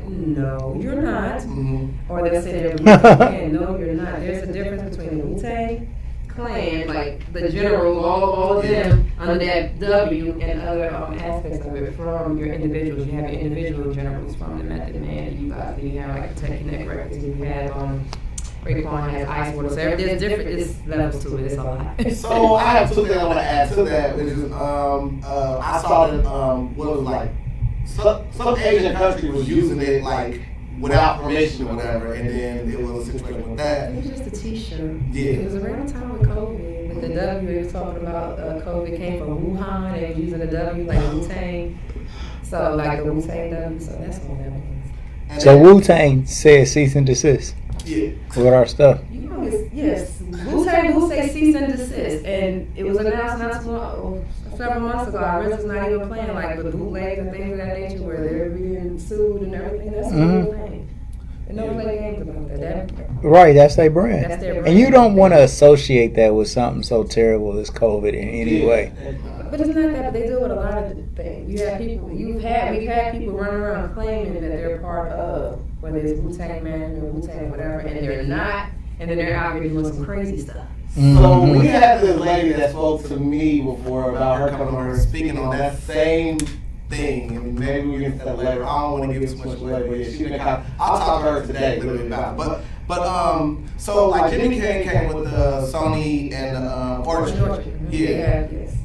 So you also level mates with Griselda Records, which was one of my favorites. That's okay. Let me break this down for you. When I say there's levels, Jimmy Kane is one of the executives of Wu-Tang manager, but he also has his own company, Straight Up Entertainment. Mm-hmm. And with that, they have the Sony Orchard, and him being a VP, he does make sure that anything that he's affiliated with is taken care of. So he also has Sony. So that on that side, he deals with a lot of legacy artists. That's how you get with like you said, Griselda, Onyx, which I'm actually working with them as well now too. But Onyx, Keith Murray, all those different artists. That's Jimmy Kane. That's one of the big dogs, Nas, also signed with Orchard, which I was thinking like he was still signed to Jay-Z and Roc Nation, but a lot. If you look up Sony Orchard, if you look up Nas was signed with to Jay-Z. Yeah. If you look up everybody that's on the label, After they battled and beef like that, he went and signed with it. That's how I feel like he won. Who, Jay-Z? That's how I feel like Jay-Z won. Like he didn't win the battle, he won the award to me. Why? If you end up signing to me later after you dissed me, I won. Why? Why did you win? Because now I'm signing your checks. Like, what do you mean? Like, who? And now you giving me some money. You right. Oh, that's a different perspective. Thank you. No, because there's another proverb that says you should never give a man the ability to feed you. That man has the ability to feed you. He has the ability to starve you. Well, no, he can't start. Well, nah. I mean, we're talking about 2 billionaires, right? Well, 1 millionaire. Oh, Lord. Well, I think Nas just hit a lick with some of that crypto. For sure. He did. He had to come up too. So, So let's do the caveat to my next thing. who's a better artist? Who's a better lyricist, Nas or Jay-Z? You never asked me because I don't know. That's not my bad, man. I'm about to answer that one. I will say Jay-Z because I gravitate towards the music. And then Lyricist? Nas music kind of grew me as I got older, right? So I was too young to receive it in its time. Yeah, feel me? It's like I didn't originally like wine when I first tasted it, but I like liquor on the very first. Like you feel me? Like it was cool. Like liquor is like now it's wine. Okay, it's cool to sip on this now. First time I had wine, like what is this? Like I drink Kool-Aid instead. So would Jay-Z be liquor or he would be wine? My liquor. favorite answers, man. BOFFUM, both of them.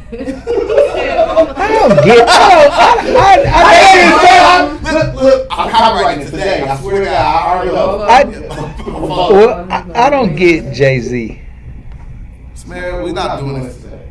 Stan, I don't get why people think Jay-Z is this great rapper. You don't listen enough to even have an opinion. Man, we already went through this before we did the whole Little Wayne. I think Jay-Z is a cool person, and I think that Jay-Z's whole, like I will sit and listen to a whole Jay-Z interview, and I would be listening to what he's saying because I like his personality, but as far as just somebody to just get on the mic, like, can Jay-Z rap better than Twister? You are just knowledgeable Jay-Z like I am of Elvis. It's like I know enough to polarizing figure. I don't know enough of his music to even give it a full read. That's a stretch. You can't say you probably know nothing about. I bet you can. I can't name 5 other songs. So that doesn't count. I mean, 5 Jay-Z songs. Like you haven't had a healthy enough play of it to actually respect it. It's like the very first time you take something, you really didn't have enough. But this is the thing, though. I got You did because some of them died. Well, yeah, we did. Yeah, I got from the Trap House Museum when I went to Atlanta. When I went to the Trap House Museum. But if Jay-Z was fitting for me, I would know these songs. You see? And that's why I said Jay-Z isn't this artist that I just think is the best. I mean, you know what I'm saying? But everybody's got a perspective. Like, I'm not wrong. And you're not wrong for thinking that he's the greatest. It's just our different perspectives. But I'm asking you, what are you grading Jay-Z on in order for you to give him this crown? I think will be impact, but like Chris, right? if you have, like, this is with anybody. Impact as an artist, as a lyricist. Smith, you have your favorite artist that you listen to your whole life, you still skip their songs, right? Because you skip it to find the song that you like on that album. You only got one art, Pop will probably be one you like. Ain't no skips on there for you, but it probably is some. It is. And we give artists that we like that amount of leeway in order for us to like still like them. Jay-Z is the same thing for me. So it's like there's songs I don't like about Jay-Z. So you bring up Jay-Z and I'm like, oh, that's when I skip. It's the same thing. Like it's just all about like relatability. Like I said before, my very first album I had was Prodigy and Mobb Deep. And the lyric was his solo album, not even the Mobb Deep. It was called H&IC. So I was already in the New York mind state when it came to like music. I didn't start off on Hot Boys. I didn't start off like that. That's my New York mind stage. You feel me? You know what I'm saying? So like to me, it was like my very first hit in the arm was that type of music. So when I hear all this different type of southern sounds, it didn't resonate with me as much because my very first taste palette was that. So I would look at music different the way you would. I'm looking for the lyrics before I listen to the beat and the bass. Right. Now, I do like music based on the music first, and then what the artist is saying is secondary. But even before that, though, when we just talking about just like artists that's saying some sweet shit, like KRS-One, like I said, like he checks both boxes for me. You know what I'm saying? And I don't think Jay, and he's just as conscious. I think his wordplay is Rakim. Yeah.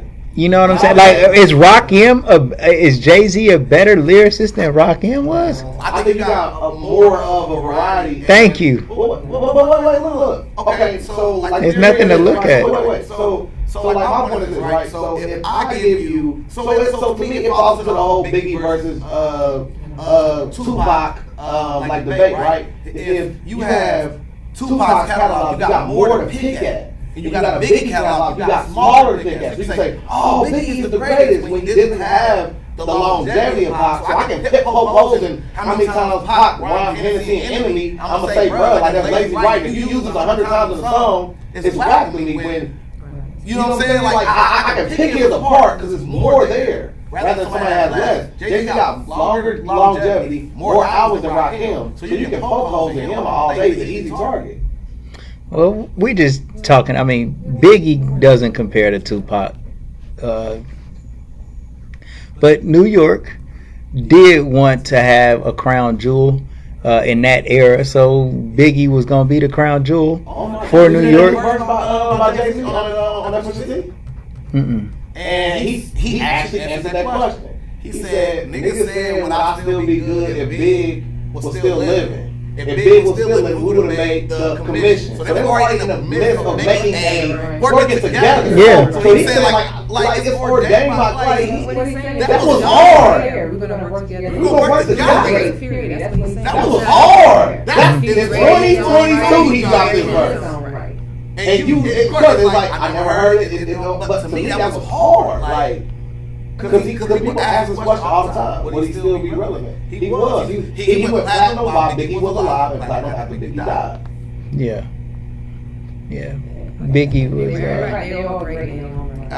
And that's the real truth. Absolutely. That's the real truth. They all are great, and you got different perspectives and different taste in music, which make somebody the best to you. You know what I'm saying? Absolutely. Yeah, it's getting ridiculous.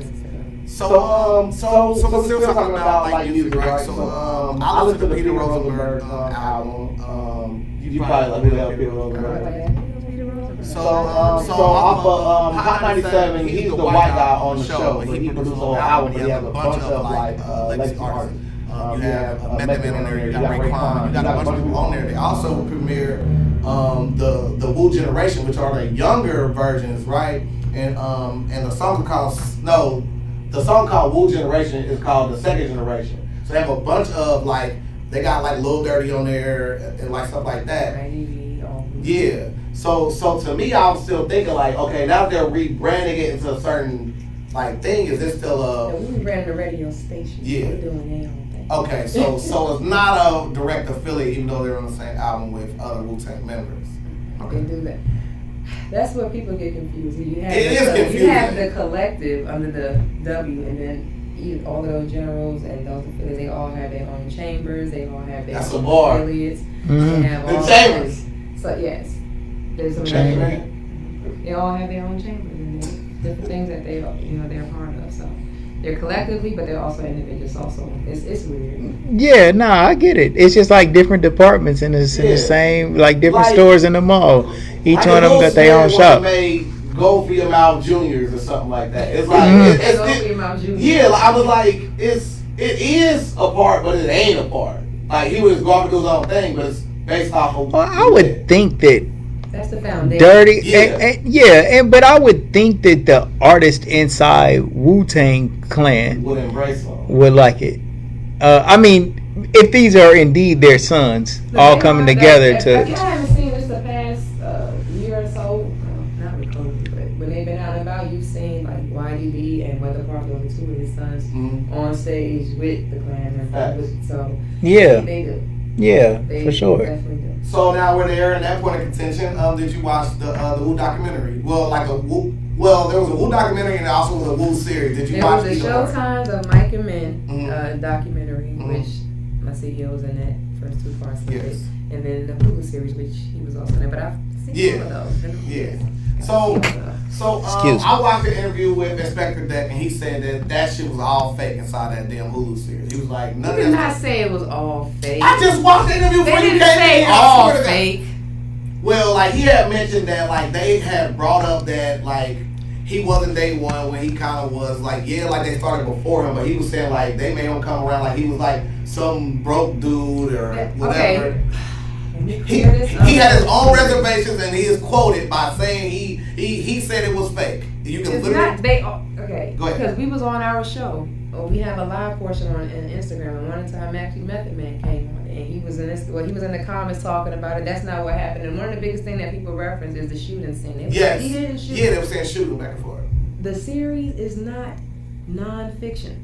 It's not a nonfiction series, okay? Right. It is, and there's some embellishment for our entertainment purposes. Right. I'm not a part of all of that. Right. Not my doing, but Hulu, they knew what was going to actually have people tuned in. So it's based on, it's not 100% fact. Right, because like one thing that was glaring to me was like Inspector Deck said, yes, he did lose his music, but it wasn't a fire, it was a flood. But they said it was a fire in the series. They showed the flood in the series where it was all in the water and RZA lost all. That's all in there. But it was Inspector. It wasn't. No, it was. He said it out of his own mouth. It ain't me. Okay, so. Yeah. Let me tell you, he may have lost something. It may not have been at that particular time, but it's all. Yeah. Because like what he said was like every Wu-Tang member that was coming out of that camp was going platinum, and he said like he had to finish product, and he said like. There on that, so I can't tell you if they were all going platinum or not. But. Well, that's what he said, and he said like he lost the momentum because he had to go back and try to redo those songs, and they had the same energy when doing that. But anyways. I mean, but that's with anything when you want to. Yeah. But the series is not 100% fact. It is based on the truth, some of their events of their life. So yeah. So you were a part of some movies as well. So I saw you in Atlanta with AJ Johnson. You were shooting a little scene in Atlanta. What was that going on there? That was actually I have a producer screenwriter that I'm a part of. Her team, client of mine as well. She's a series called Think Like a Man that he was a part of because he was also part of another movie, I Want It All. And two of those people in here no longer living, which was DMX and AJ Johnson. So. Yeah, man. But it's her project and everything. I just do something on the business side, helping with securing funding and things of that nature for our family. So you also did Hip Hop Fraternity. Yes, I forgot about that one. Yes, I was a part of the Hip Hop Fraternity. Can you explain what it was for you and I? This organization started with Ken Ivey. Everybody knows him as Pimpin' Ken in the industry. Yeah. So he had his own organization I was part of. I got introduced to that organization by someone I will not mention ever. However, I was introduced to that organization, so I was a part of the founding that chapter in Atlanta. People get on your bad side. Like, real I won't be on my bad side. Well, they won't be on your bad side. They'll just be in the abyss. You're the first person to block people in real life. Yeah, you block. Because I don't play no games. I'm not. Yeah. If I don't rock with you, I'm not gonna rock with you in an interview either. I'm not about to talk about you or nothing. So Yeah. And that's the same energy because I was scrolling through your gram. You know what I'm saying? I saw a picture of like you and somebody that fits that same bill, which is Tiana Taylor. And you called her cousin. I mean, no, I didn't call her cousin. She called me auntie. Yeah, there we go. But I would say my cousins again. That's like her mom. That's their people. Like I grew up around them. Like that's their people. So that's how I get to know and get to me. And then she had came out to Wilberforce a few years ago, 2015, and did their homecoming. So surprised the students when they were trying to get pictures. And she was like, "Well, whatever Auntie said." And they was like, "Who's Auntie?" And she pointed at me. So it's just a term. I'm not blood, but that's Hold on, I gotta put that out there because people are like, I thought that was your. No, we are not blood. Listen, you got one time to say blood on this podcast, and we gonna know you affiliated. No, I'm talking about blood through my veins, not those big B's. You know? When I say that, I'm talking about related DNA. So, talk to us about the New York State of Mind tour. Oh yes, hey, that's recent. Okay. There you go. No, we are Wu-Tang and Nas are in August 30th. We are going on tour. I will tell you, it started out last year. We've been planning this since last year, the Wu-Tang tour, and then things got delayed, so now it's official. So I'm excited. Okay. And you also, I Want It All? That's the other movie, as I was talking about, it's a SAG-AFTRA film, yes. Okay. An associate producer on that because of the producer screenwriter that is a client of mine. So what's it gonna be about? You can see a little bit of something like it was you feel like it was the backdrop to make it. No, I just basically give you the synopsis of it. There we go. Two young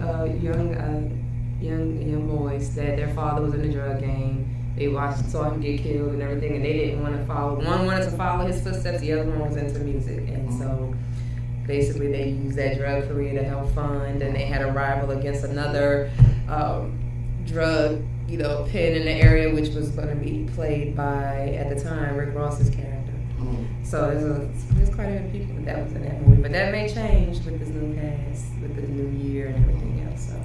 Okay. So we'd like to ask our legends, if you could go back in time, right? So me and Sven are taking donations, right? So Wu-Tang send a check right now to us, right? We're trying to build a time machine, right? Did you say so? Wu-Tang send a check? Yeah. I didn't sanction that, so no. Everybody. Wu-Tang, Fred Entertainment, Kane can send a check, all of us send a check. Listen, it's for a good purpose. Let me help y'all out here. The views and opinions of the hosts are those of the hosts and not necessarily those of the associated guests being interviewed on this platform. But you need to have that disclaimer when Peanut's around with his crazy ideas. So we do need that. For our interviews where the views of the guests do not represent those of this station. Nothing. They said that. You can put us on sauce, right? But so after we complete this time machine, where would you go in your life, and what would you say to yourself? What would you whisper in your ear if you could go back in time and say something? Where would I go if I can go back in time? For myself? To myself? Yes. What would I tell myself? Where at, and what would you say to yourself? I would go back to, I don't recall the year or anything, but I would say I would go back to my days hanging out on not hanging out, but my nana lived on 149th Street, St. Anne's, in that area in the Bronx. So I lost her to a fire. So but her right there, being in that, around that, I loved it. I would go back to that, and I would just tell myself to actually, couple of things. Don't mess with him. No, I'm just leave him alone. I'm not talking about the daddy. I'm not talking about the father of my kids. No, I'm just joking. But no, I would actually go back and tell myself to stay the course. I necessarily wouldn't change anything because what I've gone through and the experience I've had is what's made me today. So I don't ever regret anything. But knowing what I know now, I might do things differently. I'm more like still going to end up on the same path. But your journey is your journey. Absolutely. So it's just the path you take to get there. That's the only thing that's going to change. So what is next for the great Shamika? Why you ask that question? That question has been scaring me. Yes. Because that's good news. It is because my youngest is about to graduate high school. Yeah. And so that means I'm done as far as what they call it, empty nester. But so I'm not too sure. We have a lot going on with the tour and different things of that nature, what I'm currently doing. But we'll be out of this state. I will tell you that I'm trying to move to Georgia because my grandbaby is there. So definitely will take me there. But I'm gonna continue doing what I'm doing and just hopefully I inspire somebody. Nice. Well, here on the Let It Be podcast, we have this thing called Go to the Five Factor. Either something you said in the course of the interview, something I found in the course of my research, and I found it truly profound and amazing. Your aura coming in here is such of a strong presence, but also a humble presence. Like the things that you've accomplished. We've seen people from here accomplish a quarter of this and walk in here like we need to have a red carpet out. You come here with the most easy disposition we've had with such of the legendary shoulders that like you rub with, and to me it shows your true character, but nothing more than what you've already done. Your one daughter, who you call the devastating diva, right? Right? Yes, I mean, me and Span have talked about this before, right? Where we say like the seed, like where's your fruit? You know what I mean? And then for you to put these type of seeds in the ground for your daughter to get her own patent for a blood culture contamination. You know what I mean? Like her daughter owns a patent. Like, you know what I mean? Her graduated with honors from biomedical engineering. Your other daughter is well on her way. She's in for forensics. She's going to George Mason. That proves what we all know already. You know what I'm saying? Like those, like that shows your true character, because when you're doing these things and putting and feeding into these artists, that takes a lot out of you to begin with. But to come back home and be able to be that for them, to help them get to where they're going to be, that's your true character to me. So that makes you legendary within itself. Not to mention what you've already accomplished and what you're going to continue to accomplish.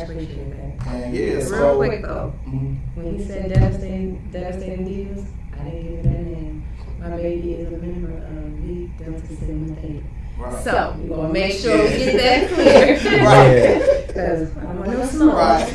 No smoke. For real. For sure. So, and then I mean, like for you to put on these different hats, like me and Smith said all the time, like every legend that we had on the other side of the panel was, oh, they tried this, they flourished that. They tried it, they flourished that. They tried it, they flourished that. And all the things like behind the scenes that you probably failed at that nobody knows about. I mean, we all have those. But the fact is that all these seeds that you planted out there to grow such a beautiful garden in your backyard is legendary within itself. You are unequivocally a legend. And we hope that you accept Ohio as one of your plans, because we want to accept you as one of our legends. I'll definitely be back. Of course. Listen, I've been here for 14 years. Is it that long? Really? 2007? Yeah. No, 16. No. 2007. 15. Yeah, 15 years. Lord, it would be 15 years. So this is a part of me too. So working with the artists and everything, I started that here. So y'all had Ohio to help mold how I did on the management side and consulting, but not just artists, but just with business experience. Because Lord, we got the biggest egos in the damn industry. Though, a lot of people, they earn them egos. Yeah. Not trying to be funny, they earn those egos. But it's also how you present that. You can have an ego and still be humble at the same time. People don't understand it. Like I said, I'm great at everything I do. That's my ego. But I'm also still, like you said, humble. So I appreciate it. Yeah. But Ohio's taught me a lot when it comes to these artists. My grandma said, "Ain't your pencils how you write your name." Man, your legendary observation. Well, I love the fact that, you was in New York around the time when I was like really loving New York, and I thought New York was like the most dangerous place in the world. Like when you start hearing about the gang banging in California, I thought New York was that same type of just interesting place, man, where I always wanted to go and see how it was there. And you literally was born and raised there. And to me, that's amazing. And for you to be able to go there and kind of see how everything operates, and then kind of take all of that information and bring it to a smaller market, so you can come here and pretty much not being the first one to do stuff, but the things that you're teaching the people around here, you open up doors so you won't be the last. And that's what makes a legacy. Educating. Don't manage those to know exactly. So So they're always like, if I'm no longer in your presence, and you have another manager or another, you're still gonna know that nobody can pull the wool over your eyes. Exactly. And I think that's like really cool. Kind of piggyback on what P is saying. Like, you definitely have been a great mom from what it sounds like to us. You know, and your kids is going to school. I mean, it just seems like that's what you want. You know, it seems like you was sending them in the right direction, and that means everything. You know.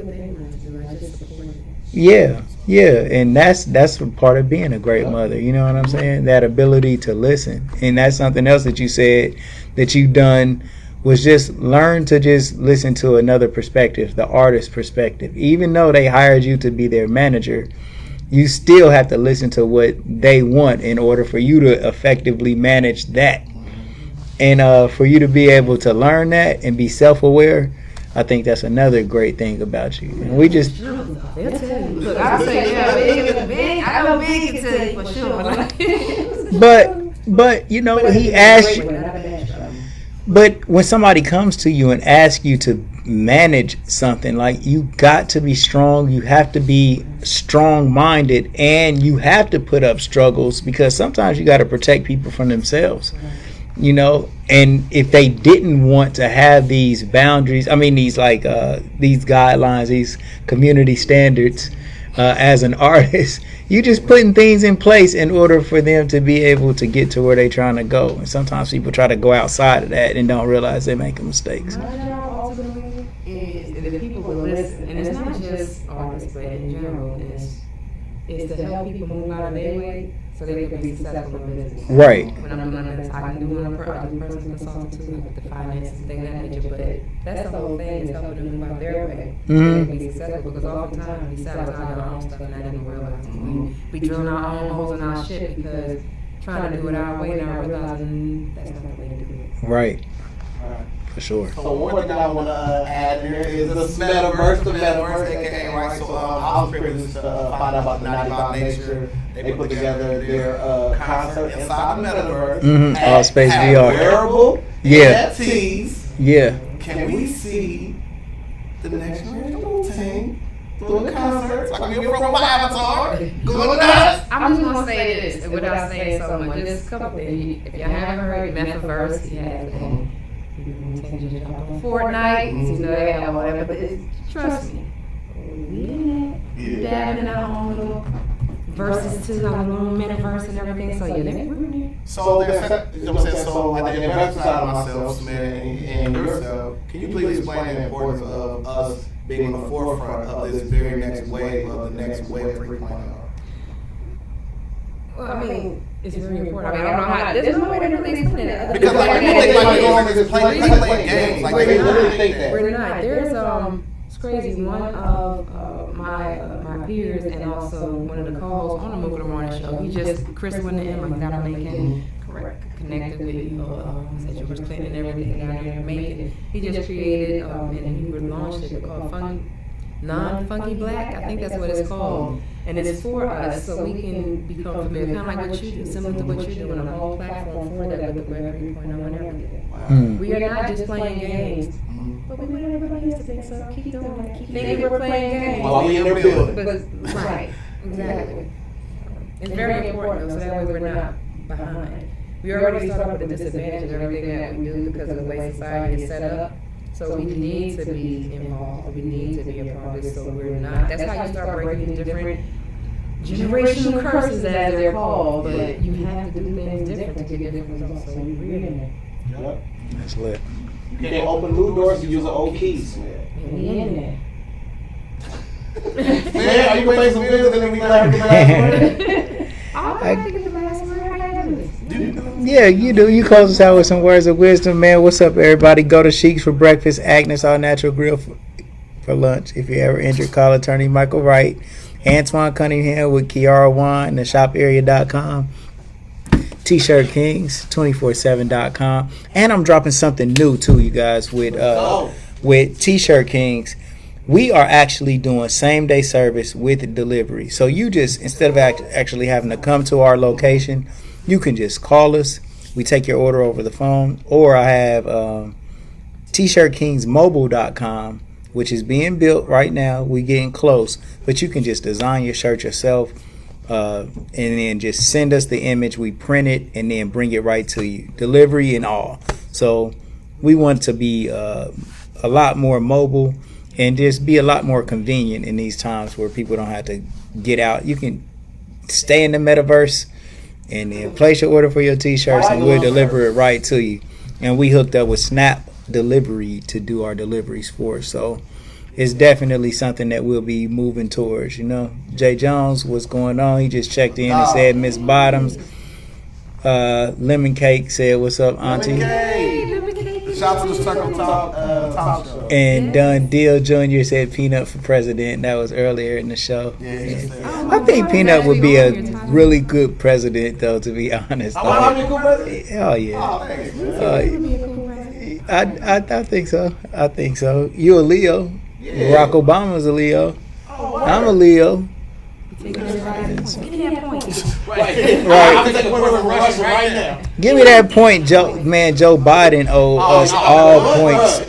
I'm fighting the debit card taking points out of this. Damn, Joe Biden. Damn. Man, get this together. But yeah. Hey, Motherfuckers had. listen. She had y'all wearing pearls and chunks and they did nothing since. Because they keep running, sending her on dummy missions. We not gonna talk. That's another segment on Legendary People Podcast or whatever podcast you need about how Yeah. he was women wrong. I don't want to hear it. Well, hey, Angelina Jackson for Common Pleas Judge. What is it? May the 3rd? Yep. That's the day that we vote. So make sure they're still early voting, but the Action action. parking too, so don't be sitting there acting like you can't go downtown. Go right here. Angelina Jackson actually came to the Legendary People podcast, and that's saying a whole lot. But the things that she was saying and how her views are, they definitely are going to be aligning with a lot of people that, you know, just want a better life, man, you know. Absolutely. So make sure y'all check out my girl Angelina Jackson for Common Pleas Judge, man. She gonna do a great job in there. But come and check me out in the metaverse. Go for your mouth. In Horizon World, I have a whole mall. We got Camera Kings, T-shirt Kings, Gold for your mouth. You can actually buy a grill. Well, right now we're not selling the grills, but your avatar can wear a grill inside our world. Once you can go from world to world with the things that you have, then we'll be selling the grills in there. But you can just link up with me, and then if you're not from Ohio, we'll send you a mold kit and get it popping. So we got the Legendary People podcast inside our metaverse. So man, I have a whole literally strip mall of all my businesses inside the metaverse, and it looks nice. So come through and check out what we're doing. Sales Stocks Not Dope every Sunday. My brother Peanut Johnson teaches you how to get a big old bag from making proper investments in the right thing. So every Sunday at 8 p.m. he walks you through how to become an investor. You got a little bit of money, you want to know what to do. Watch Sales Stocks Not Dope Sunday at 8 p.m. on the Dash Resource channel on YouTube. So make sure y'all go and subscribe to Dash Resource page on YouTube.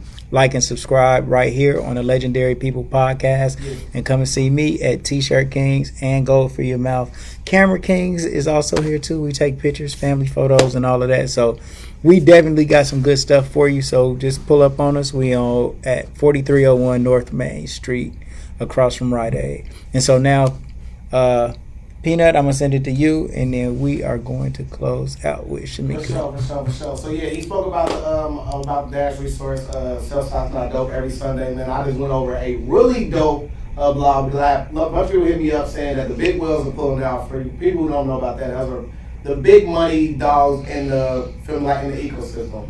17.3 billionaires. Well, $17.3 billion got pulled out by one investor, and people were scared of what to invest in. And I told people, don't think so short term when it comes to investing. Think long term, right? And we seen, like we spoke about before on this podcast, everything's going towards this Web 3.0 of the metaverse. So think about stocks that are tied to the metaverse. I went over that. full detail of that. I went over stocks that are tied to cryptocurrencies. That's where money is going. Follow the money. And the third one I did was you gotta go to my YouTube channel to find out. Nice tease. So we're gonna leave and let you get the very last words of encouragement. And you get right here. Talk to y'all. Words of encouragement. I was gonna say like Nike, just do it. No. The bars, man. Let it get. For sure. No, I mean, really, that's it though. For real, just do it. Everything that you do, be intentional with it. Yeah. Just be intentional with what you do. Walk in transparency and truth, and you be straight. Yeah. So, your social medias. Oh man, why I gotta put that out there? No, Shamika Bottom across Instagram, Facebook. Twitter is Miki.Carol. Don't worry about Twitter. Instagram and Facebook, Shamika Bottom. My government name, that's me. That's it. Legendary People Podcast, Legendary People, Legendary Stories. Being captains not a victim is lit for y'all, man. All right, y'all. Cop some shirts, cop some merch, man. Man, we love everybody, man. We'll see y'all soon. Let's go.